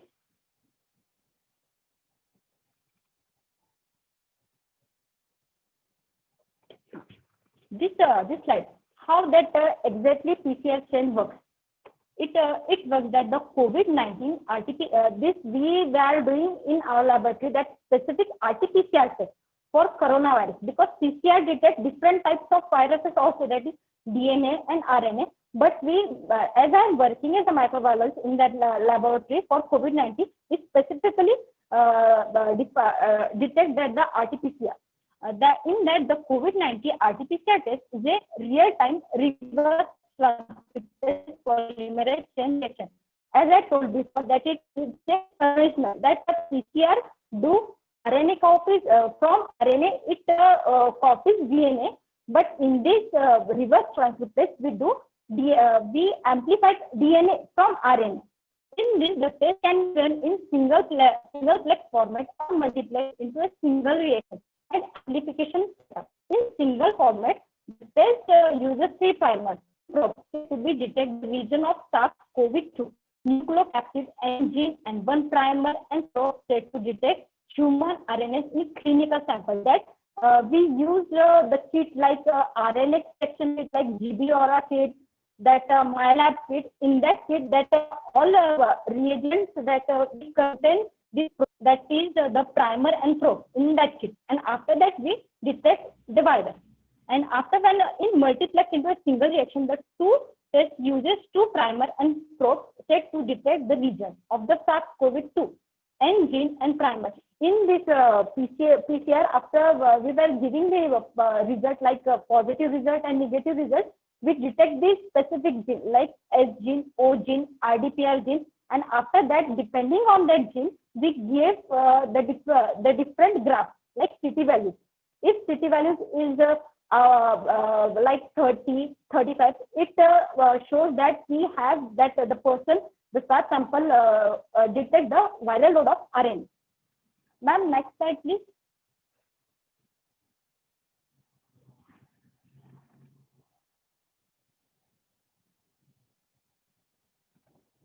The samples came in weekend group that it is called a viral transfer system. In that, RNA is isolated. So in that sample, RNA is isolated from upper and lower, such as nasopharyngeal, oropharyngeal. That in that swab, that RNA with reverse transcript to cDNA. That is, cDNA means it is a complementary DNA, and that subsequently amplified using applied and subsequently it is reverse transcript to subsequently amplified using applied biosystem. Ma'am, previous slide, please.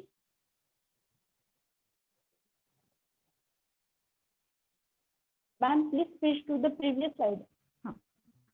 In this applied biosystem Quant Studio, in our lab, we use the Quant Studio software to amplify to detect the coronavirus in PCR. During the amplification process, the probe annual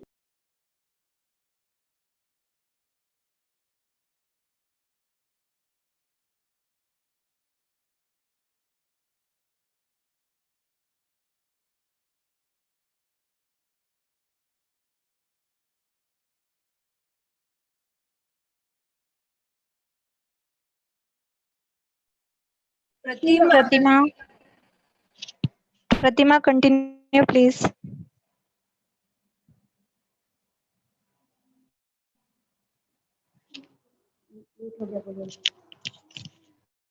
Pratima, unmute करो. Ma'am please आप unmute mute हो गई हो. Hi. Yes, ma'am. Yes, ma'am.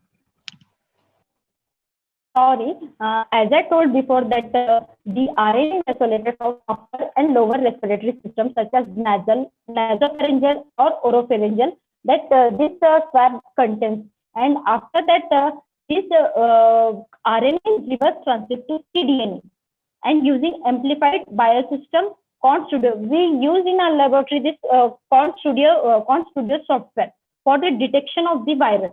During the amplification process, the probe annuls to a specific target sequence located between the forward and reverse primers. During the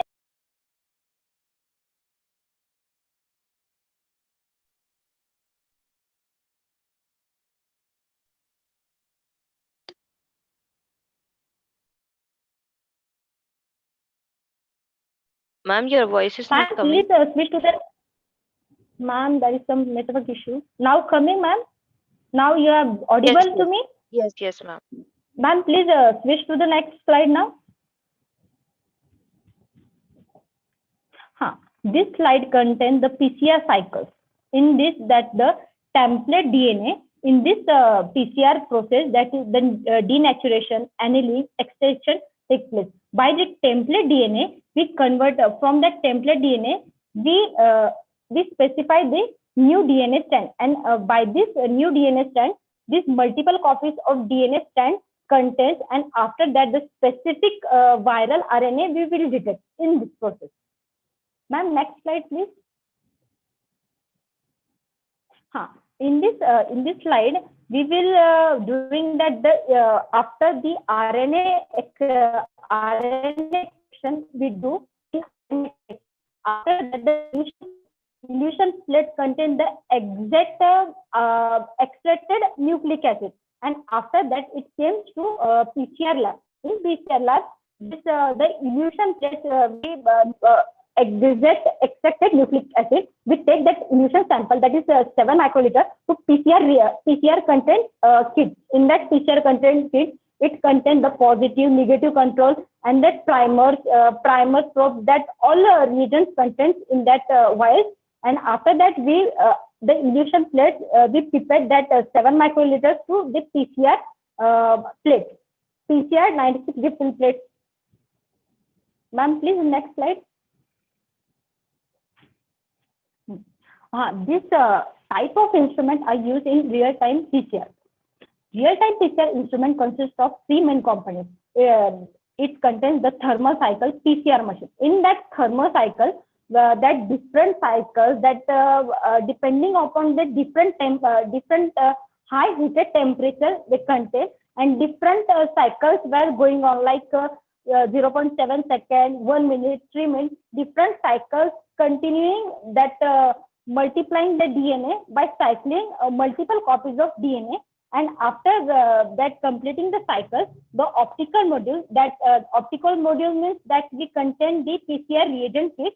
In that to detect fluorescence in the tube during the run. In that the probe and primers contains the thermal green color probe. After completing this thermal cycle, we detect by fluorescence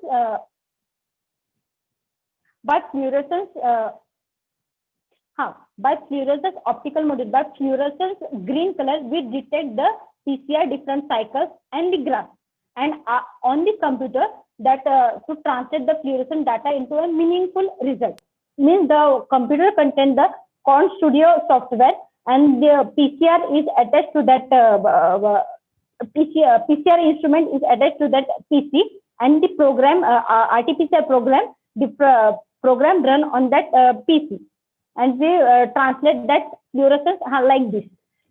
This pic is in from our lab that we do the PCR on this program, and that PCR machine instrument is connected to the PC, and they're showing the different graphs of different samples containing the viral load in that. And after that, we detect the different genes. Ma'am, next slide, please. Ma'am, next slide. That kit use BGI, GB, back the BEG diagnostic. That different countries use different kits, but now we in India we are using this types of kits for detecting the PCR for COVID-19. And I will that in that a target region of viral RNA being amplified, so it gives the positive result. If the positive result contains the viral load, it shows the graph CT value like the fluorescence in this increment amount. That we detect that the swab sample contains the viral load. If the CT value is above 30 and 35, in between 30 and 35, and in negative result, that if there is in that graph that fluorescence versus time, in that if negative result is that the fluorescence does not contain any graph, and the swab sample viral load is that, and we show that the is negative for viral load of RT-PCR. Ma'am, I want to share my video of RT-PCR procedure. What's up, ma'am? Yes. You can share. Ma'am, please share my that. Okay, wait. Yes, ma'am.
And not able to me.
Ma'am, the video was very informative. Thank you. Thank you so much. I hope you all understand by this that what is the exact RT-PCR procedure. And by showing this video, I ended up my section, this series section. And thanks everyone for watching and giving your time to this video. Thank you. Especially thanks to Principal Masrat Ma'am and Vishal Sir for your guidance. Thank you. Thank you, ma'am.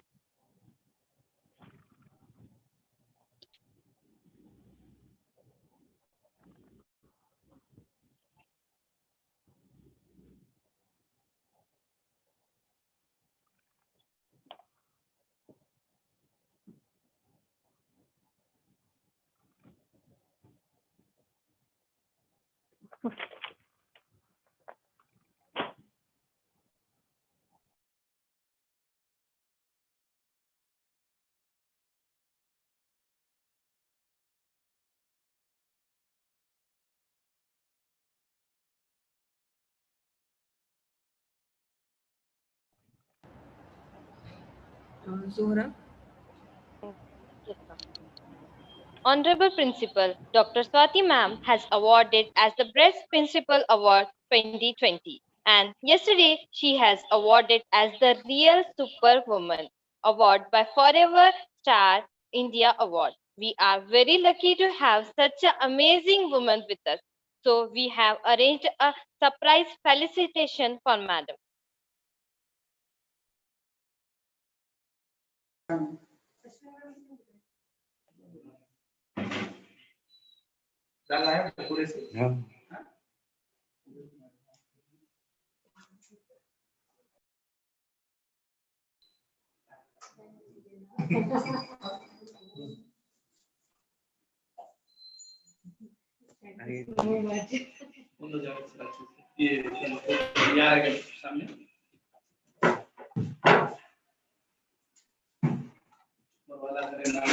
और मिलते जाए खाली छोटे का भी 1 लाख हो जाए अपने खुशी हो गई अपनी क्या लोग क्या असली लोग क्या बात है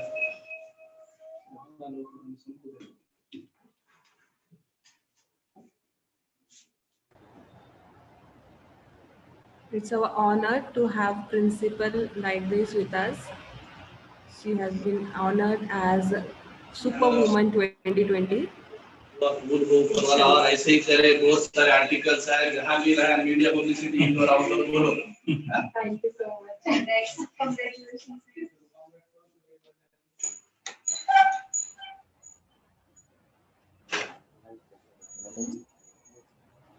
Thank you so much, all of you, for your kind support. Thank you.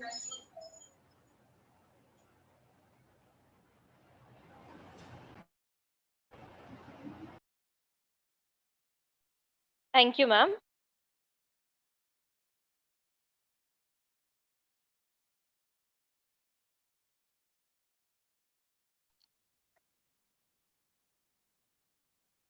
Now, I request to Rutuja, please introduce our next alumni.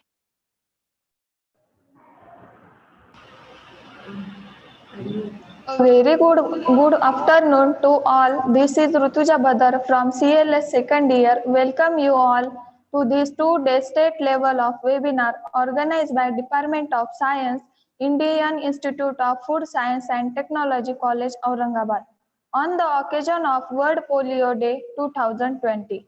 I am glad to introduce our next alumni speaker, Miss Bharti Barogar ma'am, junior microbiologist in MIT Hospital, Aurangabad.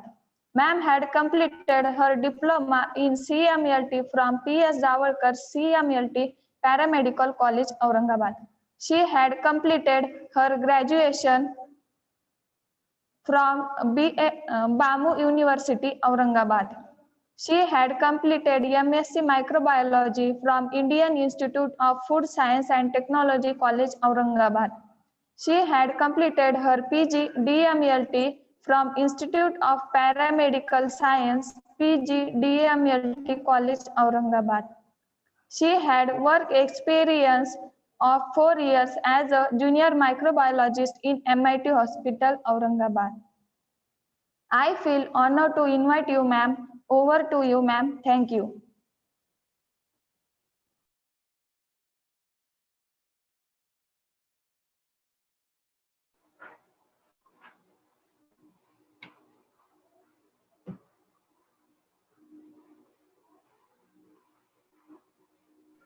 Bharti, Yes, ma'am. please continue.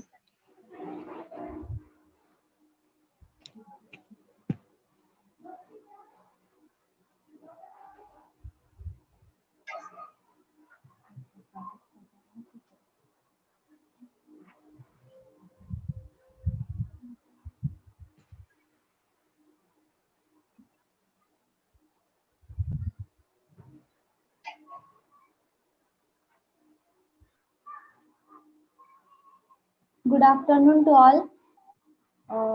I would like to introduce myself, Ms. Bharti Bargar, and I have completed my MSc Microbiology from IFST College, Aurangabad. Now I am working at MIT Hospital as a junior microbiologist.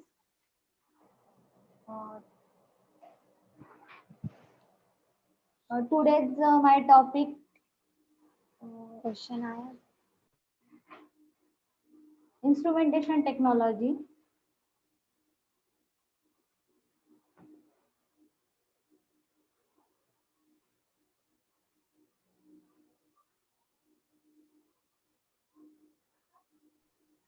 Yes, Bharti, continue.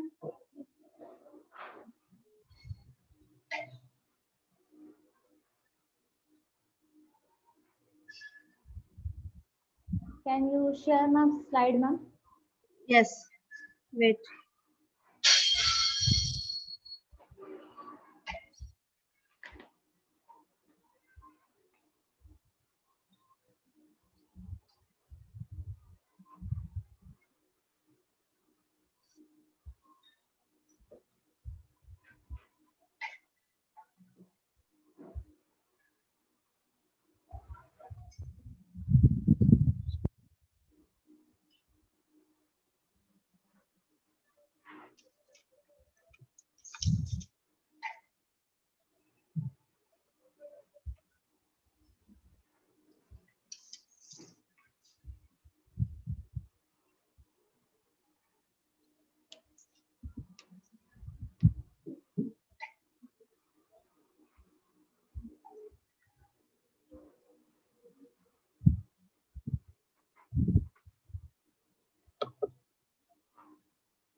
It's visible?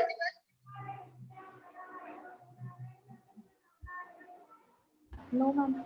PPT is not visible, ma'am. The screen before PPT, that Bharti PPT.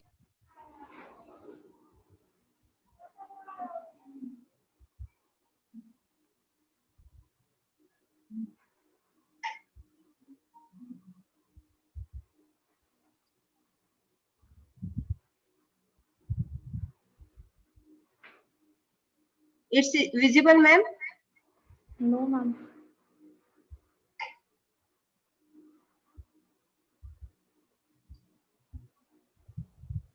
No, ma'am. PPT is not visible. Earlier screen is visible.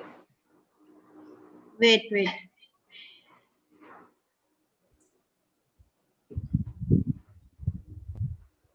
इस फालतू चीजों में दिमाग ज्यादा लगाते रहो, उसको out करे, वो इन हो रहा, जो भी बंदा है वो सर्च करो प्यार से। Mute your phone. उनको एक बार फिर से शेयरिंग बंद करने के बाद फिर से एक बार स्टार्ट करने के लिए बोलिए ma'am.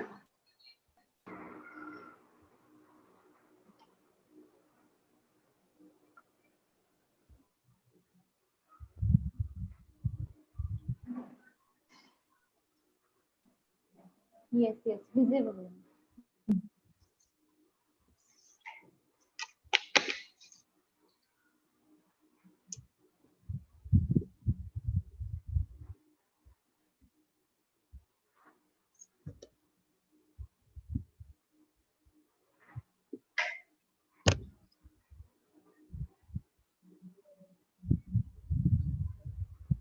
Bharti, it's visible?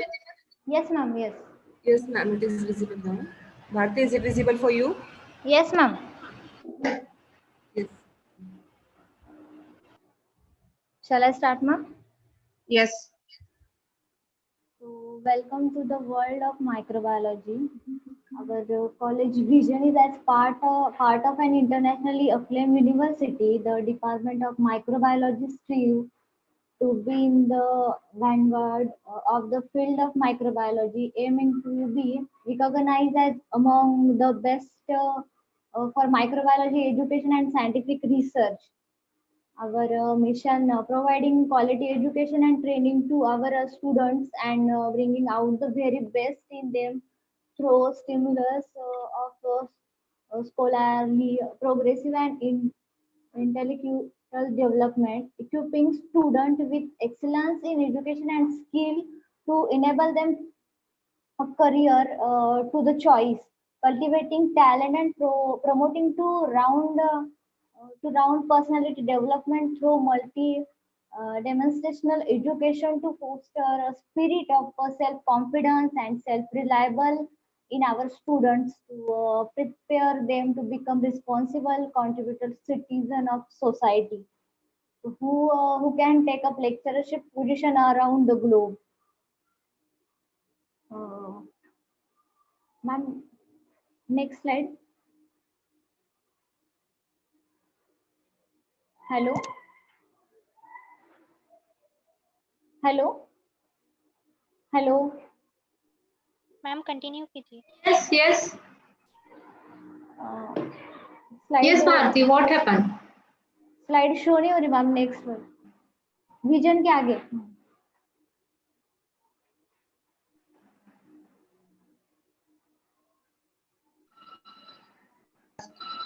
Bharti, please wait. Okay.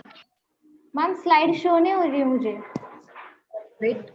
Wait थोड़ा सा टेक्निकल प्रॉब्लम है. भारती थोड़ा वेट करो, नेटवर्क इशू हो रहा. Okay okay okay.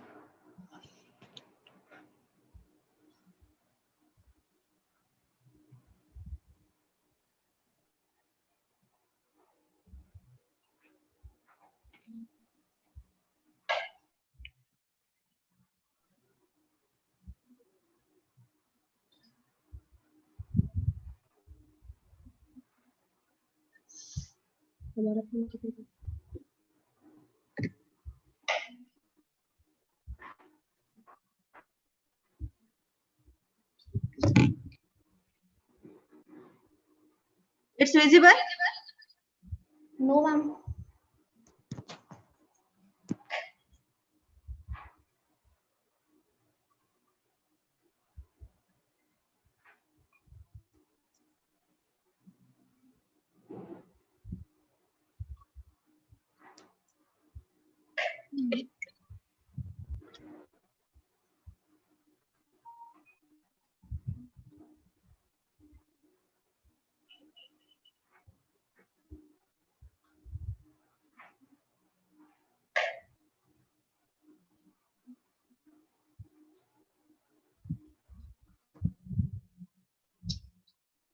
It's visible?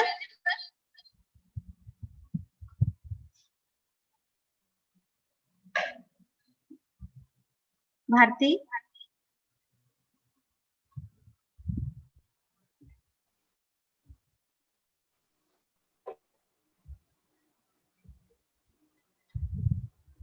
Next slide, ma'am. Next. Yes.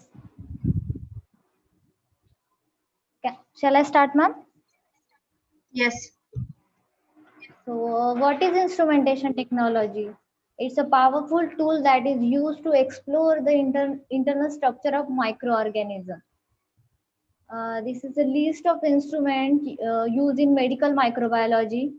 Uh, First is autoclave, microscope, centrifuge, analytical balance, Bunsen burner, colony counter, deep freezer, incubator, biosafety cabinet, hot air oven, incubator, vortex mixture, blood culture automated system, and automated antibiotic testing system. First is next slide, ma'am.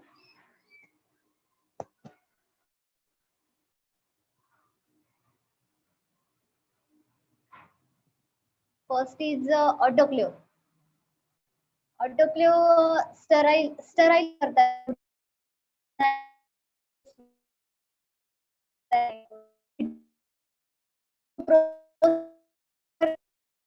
पूरा मट रहता है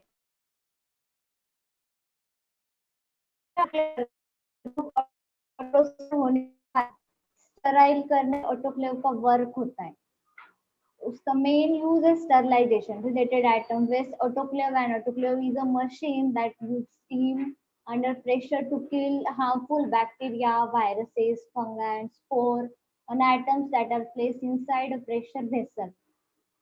The atoms are heated to an appropriate sterilization temperature for the given amount of time.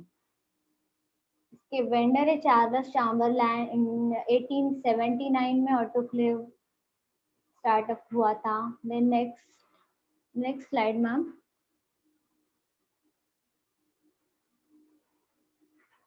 Microscope microbiology में सबकी चहेती चीज होती है माइक्रोस्कोप. माइक्रो मतलब स्मॉल, स्कोप यानी व्यू. यूज होता है स्मॉल सैंपल ऑब्जर्वेशन के लिए. Any sample, urine, sterile body fluid, liquid, urine का सेडिमेंट. ये 3 टाइप्स होते हैं माइक्रोस्कोप में, कंपाउंड, स्पेक्ट्रोस्कोपिक और electron microscope. Microscope inventor Anton van Leeuwenhoek in 1830. Next slide ma'am.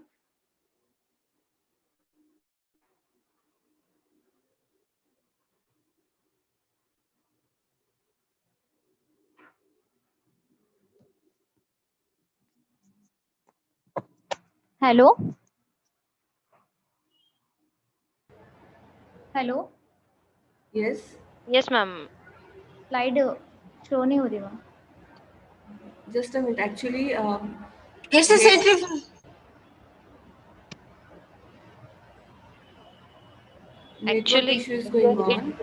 raining, Hello? so we are facing some It is technical very, problems. So it is very heavy raining here. That's why we are facing the technical issues. Yes.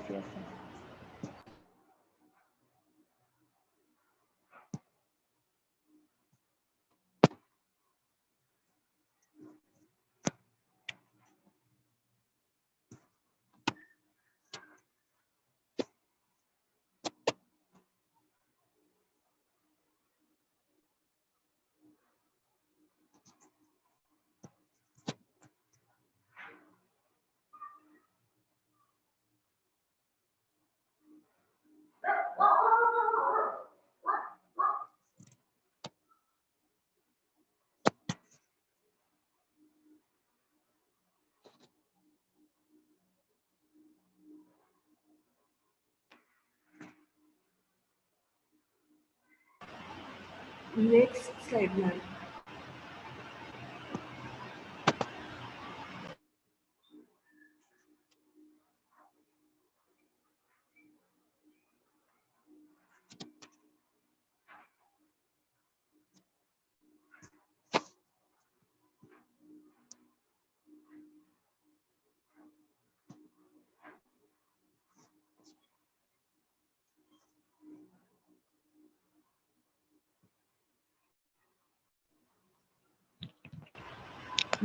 Bharti, हाँ ma'am. it is show नहीं हो रही visible. Slide.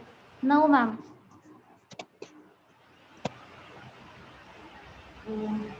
Hello. Not visible, ma'am. Wait. Actually, it is visible, Manisha ma'am, it is visible, but maybe due to network issue, Bharti is not able to see it. Okay. It is visible.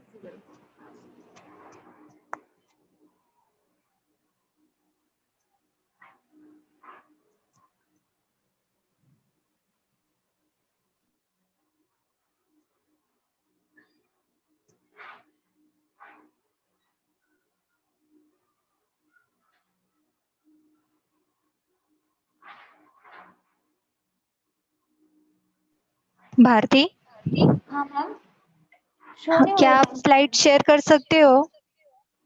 Ma'am. Same problem है, heavy rain की वजह से problem, network issue बहुत है यहाँ पे भी।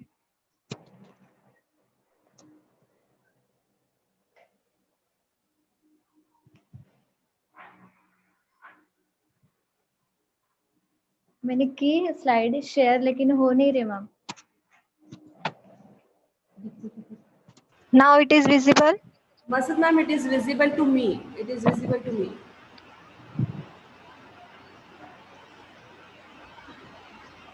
Bharti?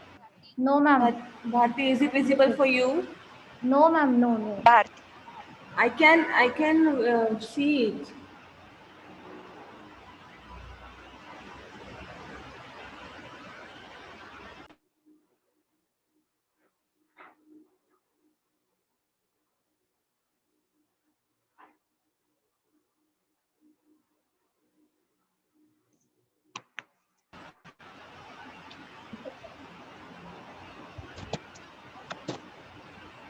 Bharti mute करो भारती थोड़े टाइम के लिए।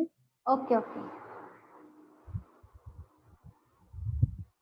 We are very sorry about this technical issue, but please wait for us.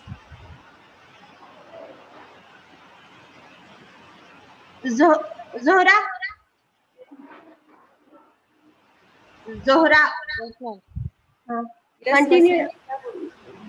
continue the next, we will try. Okay.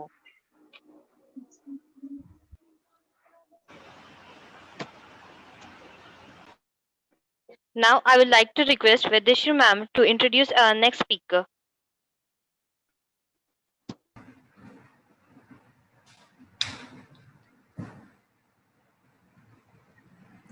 Good afternoon to all the participants and members. On the occasion of World Polio Day, our college took initiative for organizing this online state level event, which is not possible without our respected speakers.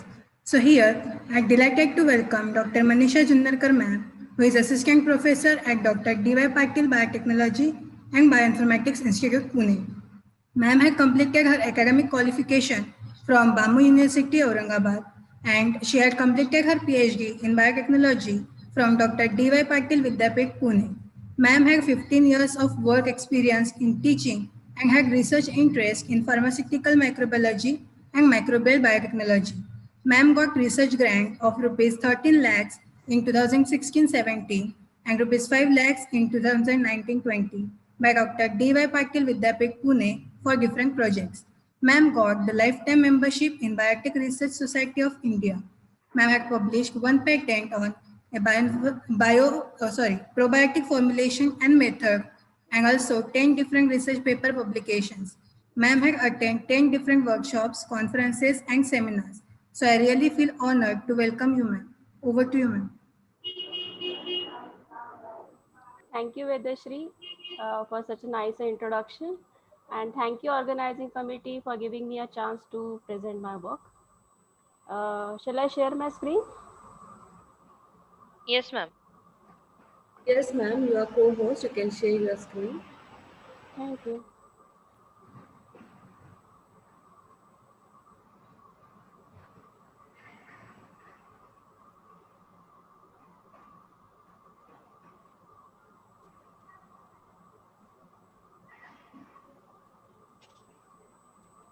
మీరు చెప్తలేదు ఏమనికి సర్లకు పైన పొడిలో కమ్మ కొంగులు మనే ఇక్కడ వస్తుంది కాకుండా Participants, please mute your mics.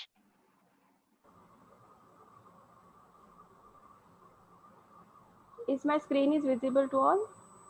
Yes, ma'am. Yes, ma'am. Okay. Thank you. Today I am speaking on probiotics, a role in the treatment of the intestinal inflammation. I am working as an assistant professor in Dr. D.Y. Patil Biotechnology and Bioinformatics Institute, which is in Tathode, Pune, right? So firstly, we'll discuss about what is probiotics. So the probiotics are live microorganism which when administered in adequate amount confer health benefits on the host. This is the guideline or this is the definition given by WHO in 2002. India is the fast emerging as a potential market for the probiotics in the food. Right now, we in India we don't have any guideline to be for the probiotic production, but we are using the ICMR DBT guideline, and whatever work I am presenting today is based on that all ICMR DBT guidelines. So what are the market study, right? What are the products which are available already in the market? All of you are able to see the screen and able to hear my voice? Yes, ma'am. Thank you. So these are the top players in the Indian market, which will be Danone, Nestle, Mother Dairy, Amul, Yakult, etc. So different products are available in the market which are playing the role, and many of the population is using that as a one of the dietary supplement drink. Now, why there is a need of one more strain or one more product in the market? Because as you see the reference paper or research area of different scientists, then you will one will come to know that gut microbiota, which is the normal residential flora of the human or any animal, that will be significantly affected by the age, food habits, geographic location, and genetic makeup of the individual. So this is a point on which I tried to work, like isolation of the indigenous strain from the nature and development it as a probiotic formulation. So these are the some references which say that there is a need of some indigenous strain which will be isolated from the India, will be suitable for the Indian population. So this is the probiotic market survey. There is a demand. There is a demand of the probiotic product in the market of India as well as in the world. It is demanding field. So till 2025, we are expecting the $18 billion market for the probiotic in India. So now, what are the benefits of this probiotics to human health? Again, as I said, ICMR DBT guidelines are followed for the probiotic preparation, probiotic formulation study, etc. So according to them, probiotics has a many major application when taken up by the host. So firstly, that will build up the healthy gut microbiota, which is very essential in this condition when we are facing the nutritional depletion food intake, right? So that will be required. Healthy gut microbiota is very much important. The patients who are suffering from this lactose intolerance, that also be treated by this probiotic preparation. Then those who are lacking vitamin B and folic acid, especially those people who are vegetarian, they are lacking the vitamin B and folic acid from their natural diet. So probiotic supplement can cope up with that component, vitamin B and folic acid. Then it is a curative of diarrhea. Many more practitioners give out the probiotic supplement after the treatment of antibiotic. That is only to cure that diarrhea which will cause due to this antibiotic treatment. Then there is a blood cholesterol reduction due to the feeding of a probiotic. It is proved anti-carcinogenic. Many more projects are resulted in that activity of that anti-carcinogen. It has a role to play in the immunomodulation and it has the anti-mutagenic effect. So these are all benefits of this probiotic when taken up by the human. Now many more strains are there which will call it as a probiotic bacteria. Many more strains are reported to be used as a probiotic, but I had worked on specifically on the lactic acid bacteria. Are you able to hear me? Yes, ma'am. Please continue. Okay. Participants, please mute your mics.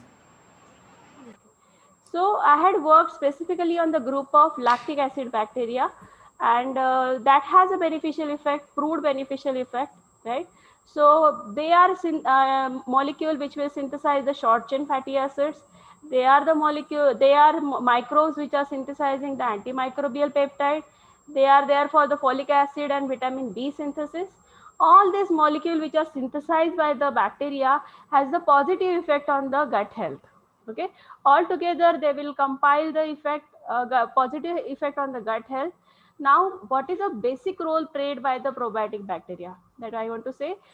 Whatever indigested or after digestion, whatever leftover nutrients are there in the gut, that get degraded by this bacteria, that get absorbed by the cell after degradation by this bacteria. So this is the basic role of this gut microbiota in the intestine.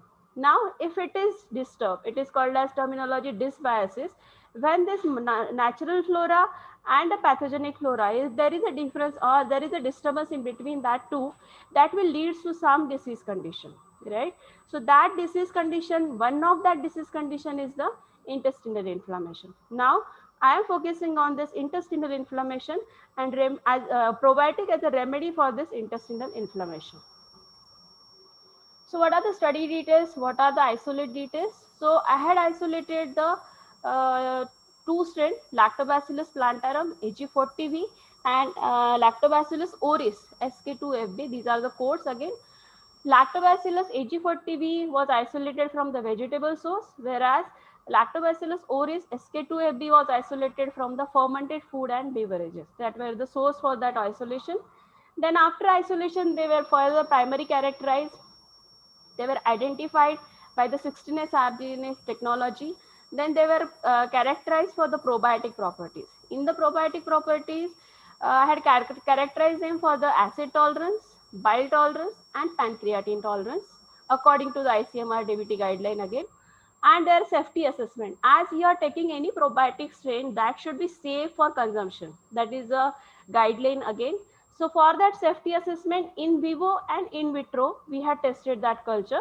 So in vitro, we had tested it for any kind of antibiotic susceptibility or any type of genotoxic effect if they are showing. That was tested by the COMET assay. So that assay showed that there is a no toxic effect imparted by this lactobacillus, both the strain, individually as well as all both together, right? So we had prepared one probiotic formulation. For that, we had used the FSSI guideline. That guideline, whatever ingredients are explained by them, that were taken and formulation was prepared. That formulation after preparation was tested for stability, any kind of color change, any kind of change in pH or turbidity, if it is seen or not, that was tested. And additionally, the flora which we are adding, probiotic flora which we are adding to the formulation, efficacy of that was tested. Like whatever cell number was inoculated initially, was that same for the 60 days or not, that was tested. So that found to be stable at 4 degrees Celsius for 60 days. So that proved its stability after formulation. So as I said, that any of the natural strain, when you take it from the nature and when you're planning to use it in the formulation, that has to be tested for its toxicity. So in that toxicity test, there need to be acute oral toxicity, subacute oral toxicity. The product has to pass these both. As such, ICMR, no guidelines are there for probiotic. So we had used the guideline which are there for the chemicals. So that guideline we had used, and acute oral toxicity was done. For the acute oral toxicity, what is that? It is nothing.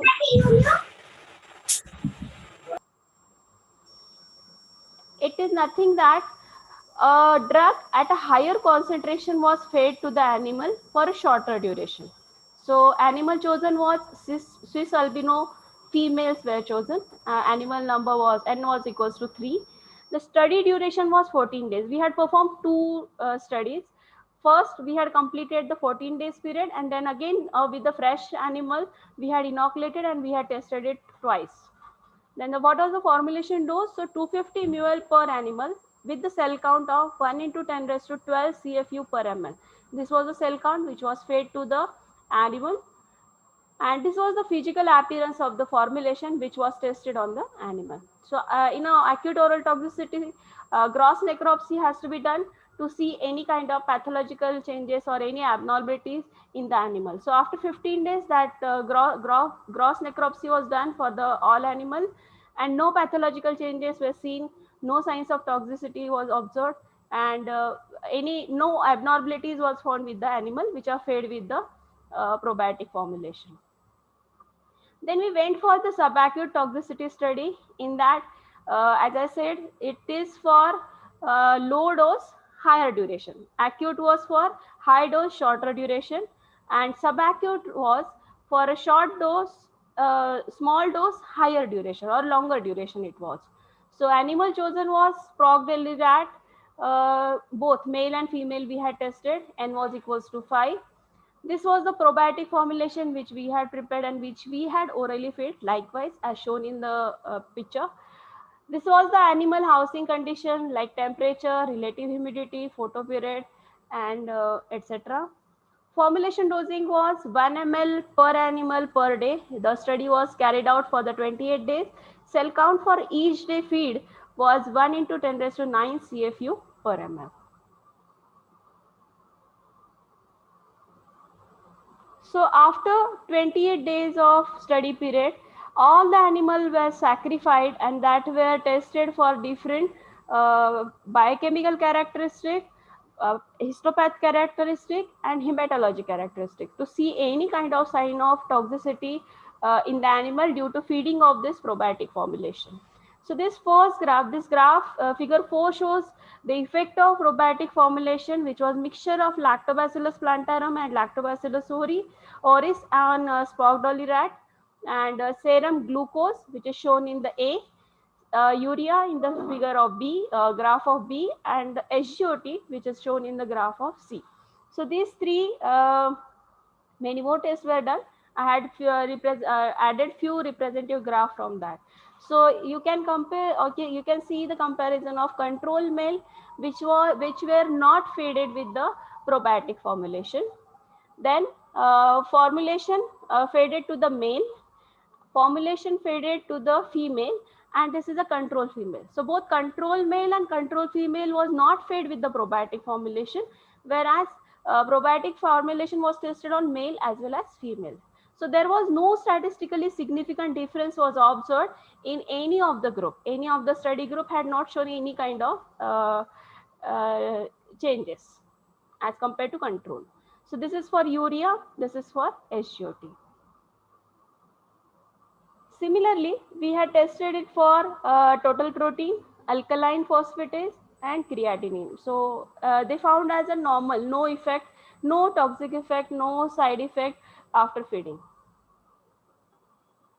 When we had tested that formulation and we had seen the histopath result for that in each organ with the control male and formulation male or formulation faded male, so there was no cellular aberration or disturbance are seen in the cells also. So in a histopath study also, that formulation had passed that. So this is the image for control male. Second is the formulation male. Formulation male means a male tissue which was fed with the formulation. Then control female and a female fed with the probiotic formulation. This is the image for the liver. The second one is for kidney. Third one is for heart tissue. Then for lung, thymus, spleen, and whatever target of probiotic are there in intestine, they found absolutely normal on the intestine. Then no effect was seen on the reproductive organs like testes and ovary of male and female respectively. There was hematological study was done for different cells and there was no abnormality seen. So overall, if you see the effect of that probiotic formulation feeding on the animal, that come up with the normal thing.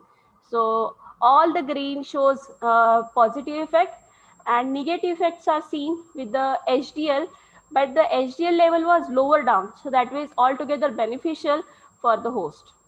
And the kidney and heart was minimal changes that are negligible again in case of male, and absolutely fine for the female.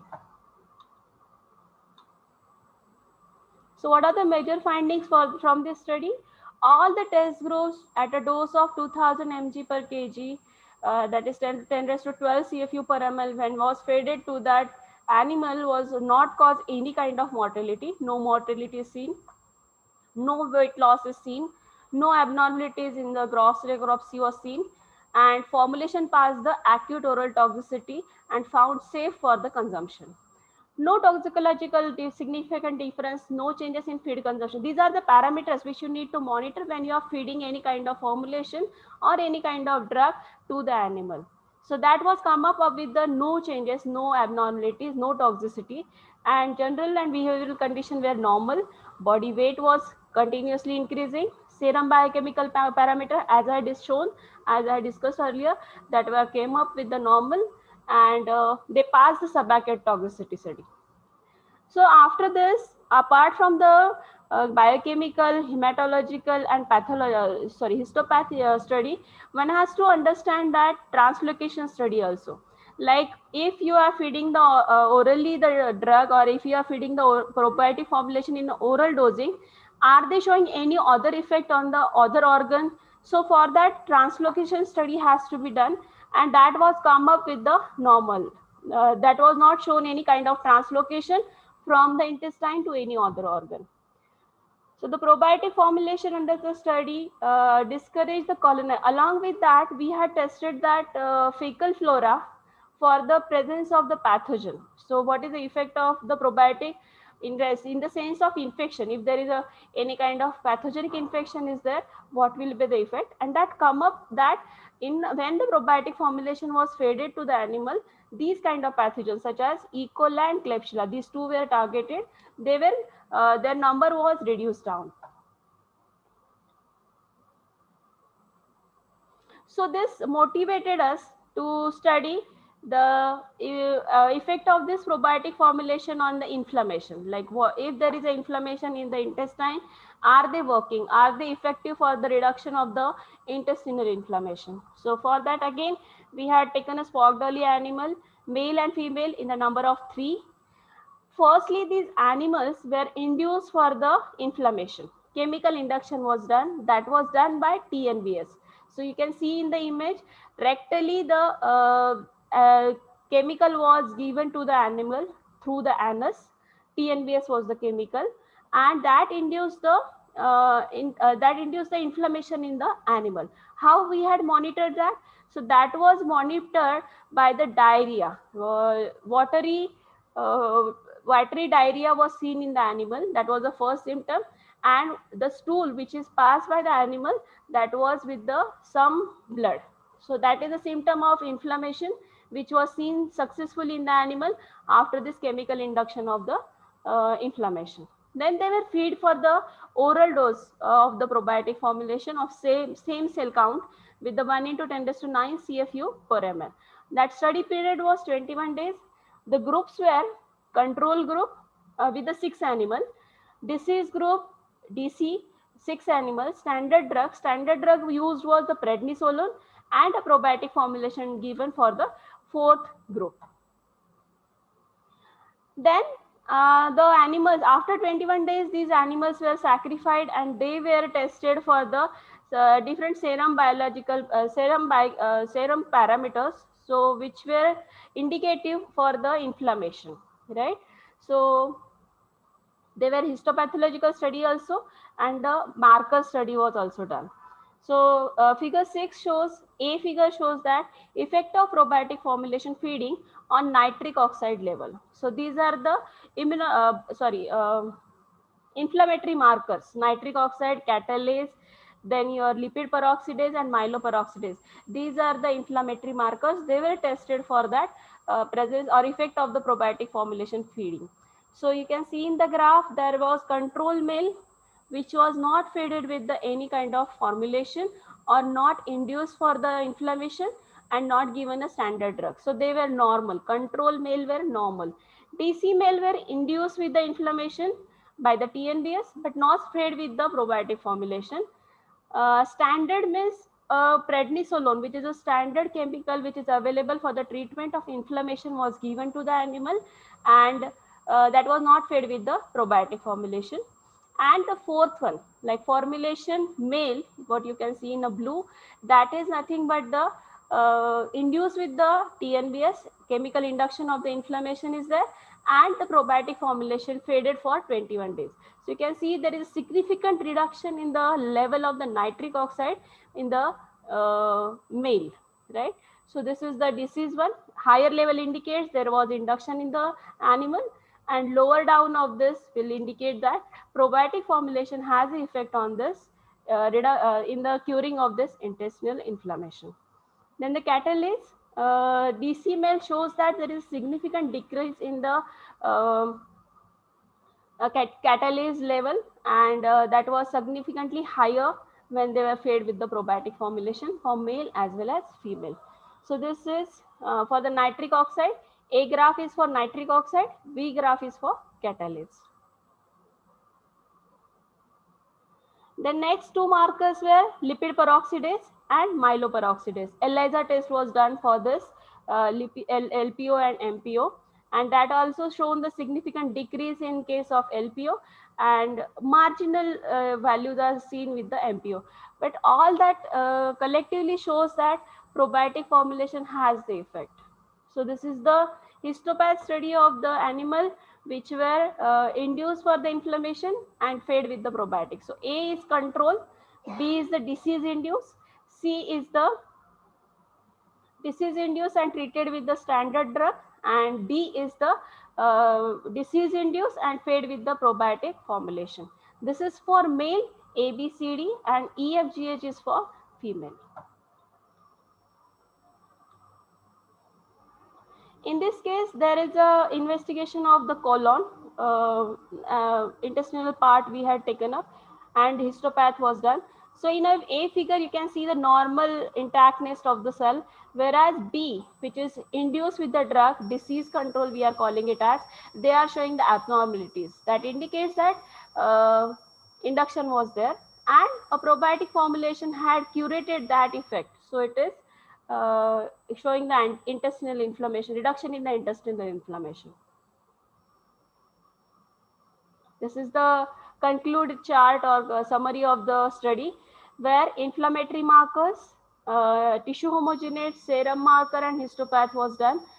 Again, this green shows that positive effect, whereas pink or that color shows that negative effect, and where this is the standard drug, and this is the effect of the probiotic formulation, which is all come up with the green showing the positive effect after feeding. So there was no statistically significant difference among the groups for food intake. Animal from these groups exhibited weight loss, altered the stool consistency where watery diarrhea was seen. Blood in the stool was observed after the TNBS induction, indicating that inflammation in the intestine. These are the so common symptoms which has to be monitored for the inflammation. The rat in which inflammation was induced exhibited increased level of inflammatory markers such as nitric oxide, catalase, lipid peroxidase, and myeloperoxidase. And after probiotic feeding, after the feeding of this probiotic formulation exhibited that reduction in the this kind of inflammation by the marker study, and as compared to the standard drug, which is prednisolone was used, that shown a promising result, that shown a positive effect than the prednisolone also. So this was the study which was done on the animal. Now we thought of application of this kind of formulation or commercialization of this formulation. So we had targeted the poultry industry for this, and we had tested this probiotic formulation on the poultry animals. So right now this is a burning issue with the poultry industry, where their poultry feed is with the hormones and antibiotics. So these hormones and antibiotics not only harming the poultry birds but harming the consumer also. So whatever finished product we are consuming, that person is also getting affected because of this hormone and antibiotic treatment which is used in the poultry feed. So we had tried to reduce it off, and we had prepared the poultry feed which was supplemented with the probiotic, and no hormone and no antibiotic was given to the animal. And we had prepared the harmless product with the beneficial flora. Now this is banned in many developed countries, but India government had not taken any action on this, but we had proposing any kind of remedy for this. So for that we had collaborated this work. That product was labeled as Avapro or named as Avapro, and that was given to the one company which is situated in the Baramati, named as Agro Innovation India Private Limited, and they had taken up this product, and now we are doing the large scale production and marketing this product to this Agro Innovation India Private Limited. So this is all about my study work, and she is my guide, Professor Neelu Navani. She is at the Dr. D.Y. Patil Biotechnology and Bioinformatics Institute, Tathode, Pune. These are two my students who helped me in this work. Renuka Deshmukh, who was a MSc student. Anushka Rana, she was also a MSc student of the batch 2018. So they helped me in this. And this is our team, MDRC group. MDRC is Microbial Diversity Research Center. This is our lab, which is shown behind. And these are all team members of the MDRC team. We are working together on different projects and helping for the human being for the benefits. Thank you. Now I want to thank for the organizing committee for giving me opportunity to share this work. Thank you so much. Thank you, ma'am. Thank you, ma'am. Any question anyone has on this study part? I will like to answer that question.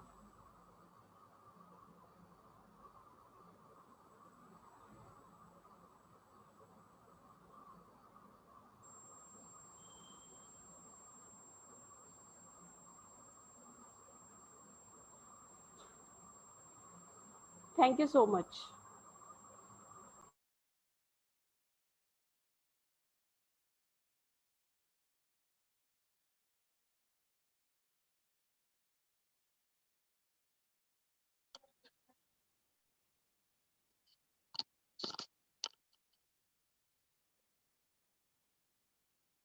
Now I would like to call Bharti ma'am.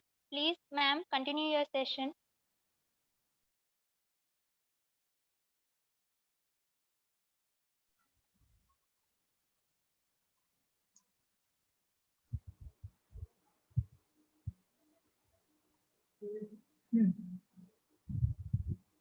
Video on करने को बोलेंगे।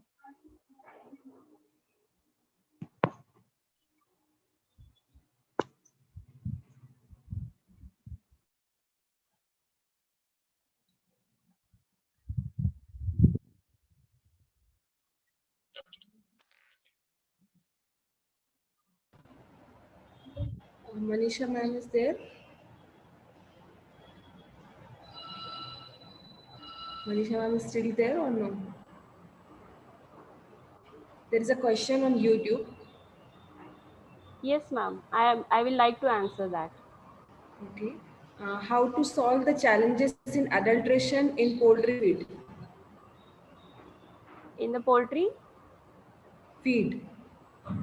So we are trying to solve it by giving the probiotic formulation. Okay.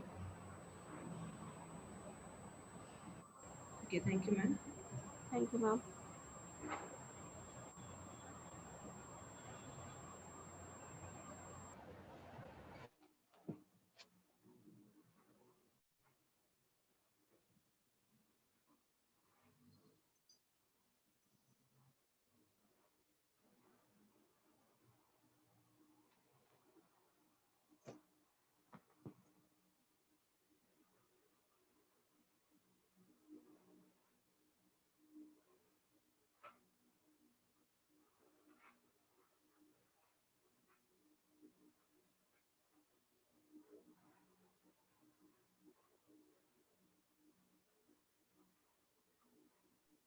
Bharti ma'am, are you there? Yes, yes. Yeah, you can continue. Musrat ma'am? Yes, Bharti. Wait. Ma'am, slides.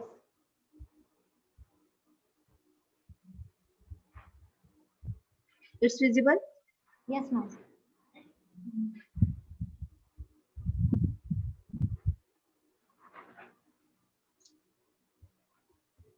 I have already introduced myself. Sorry for network issue. My topic is instrumentation technology. First, third slide से start करती हूँ मैं.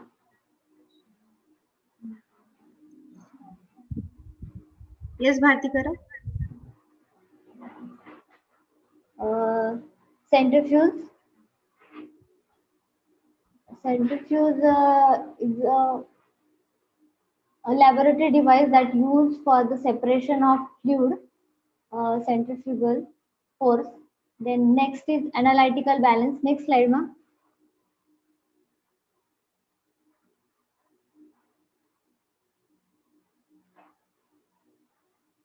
Analytical balance.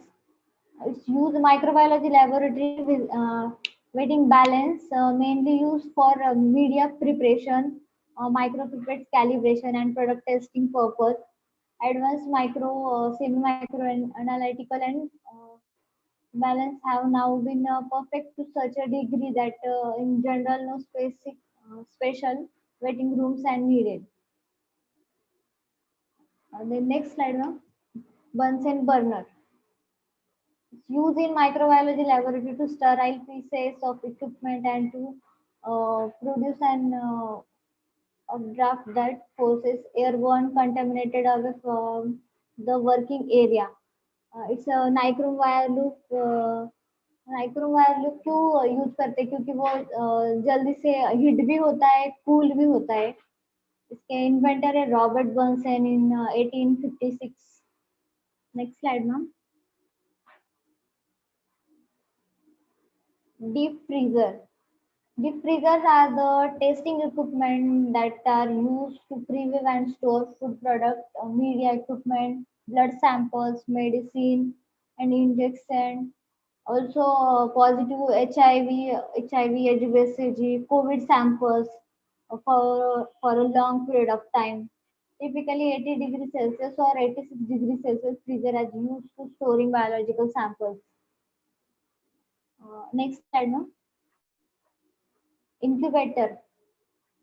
Incubator inventor is Granville Stewart in 1880.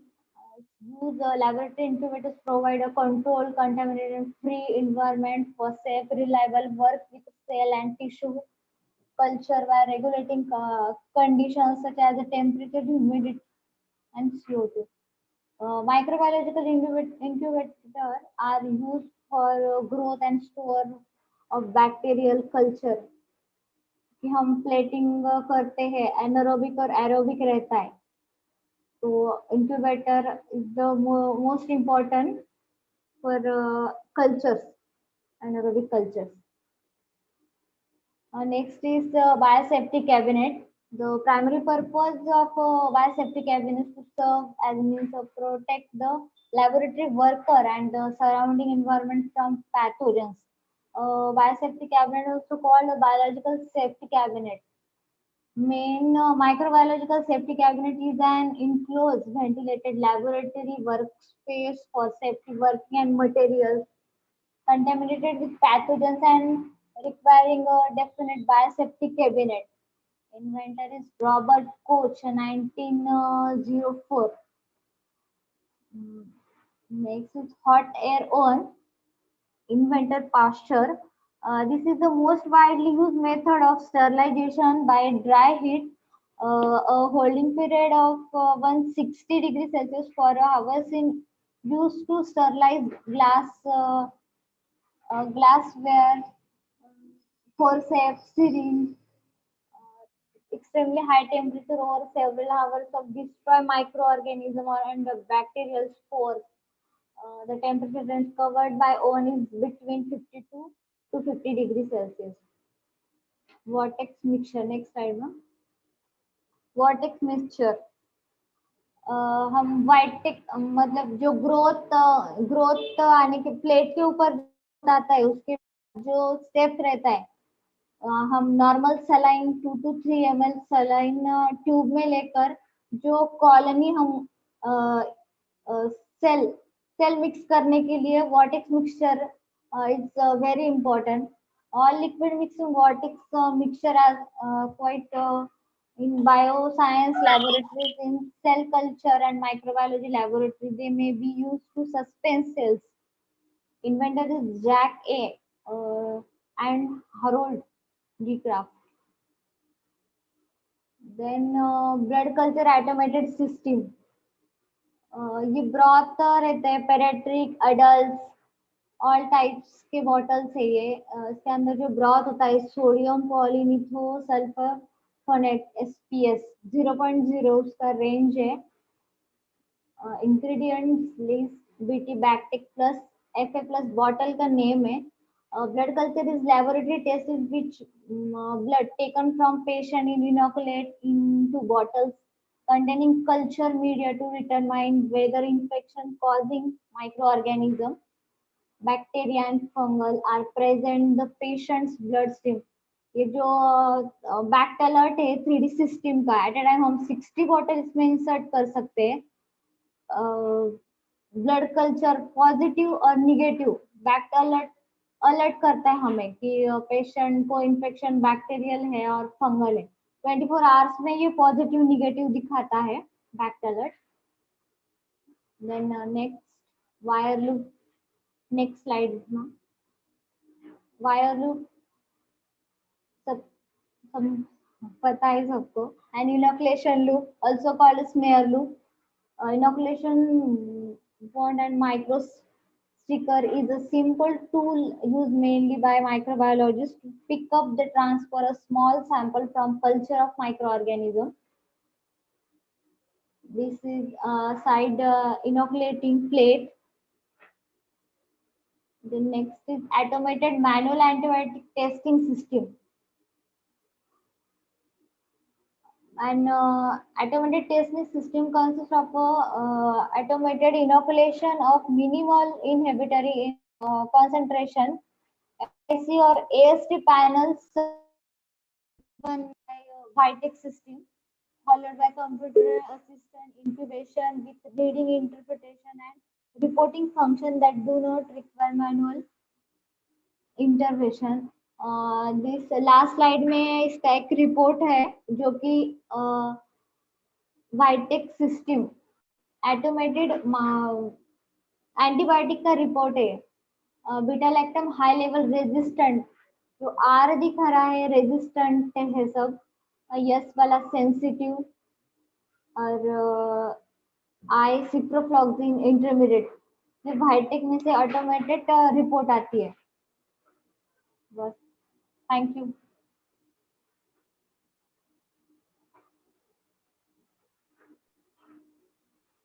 Thank you so much, ma'am.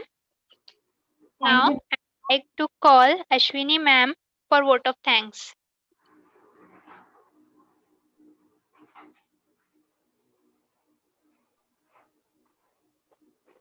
Thank you, dear. Myself, Ashwini Shankar Bedre, Assistant Professor, B Design, Indian Institute of Food Science and Technology, Aurangabad. Ladies and gentlemen, a very good afternoon, one and all.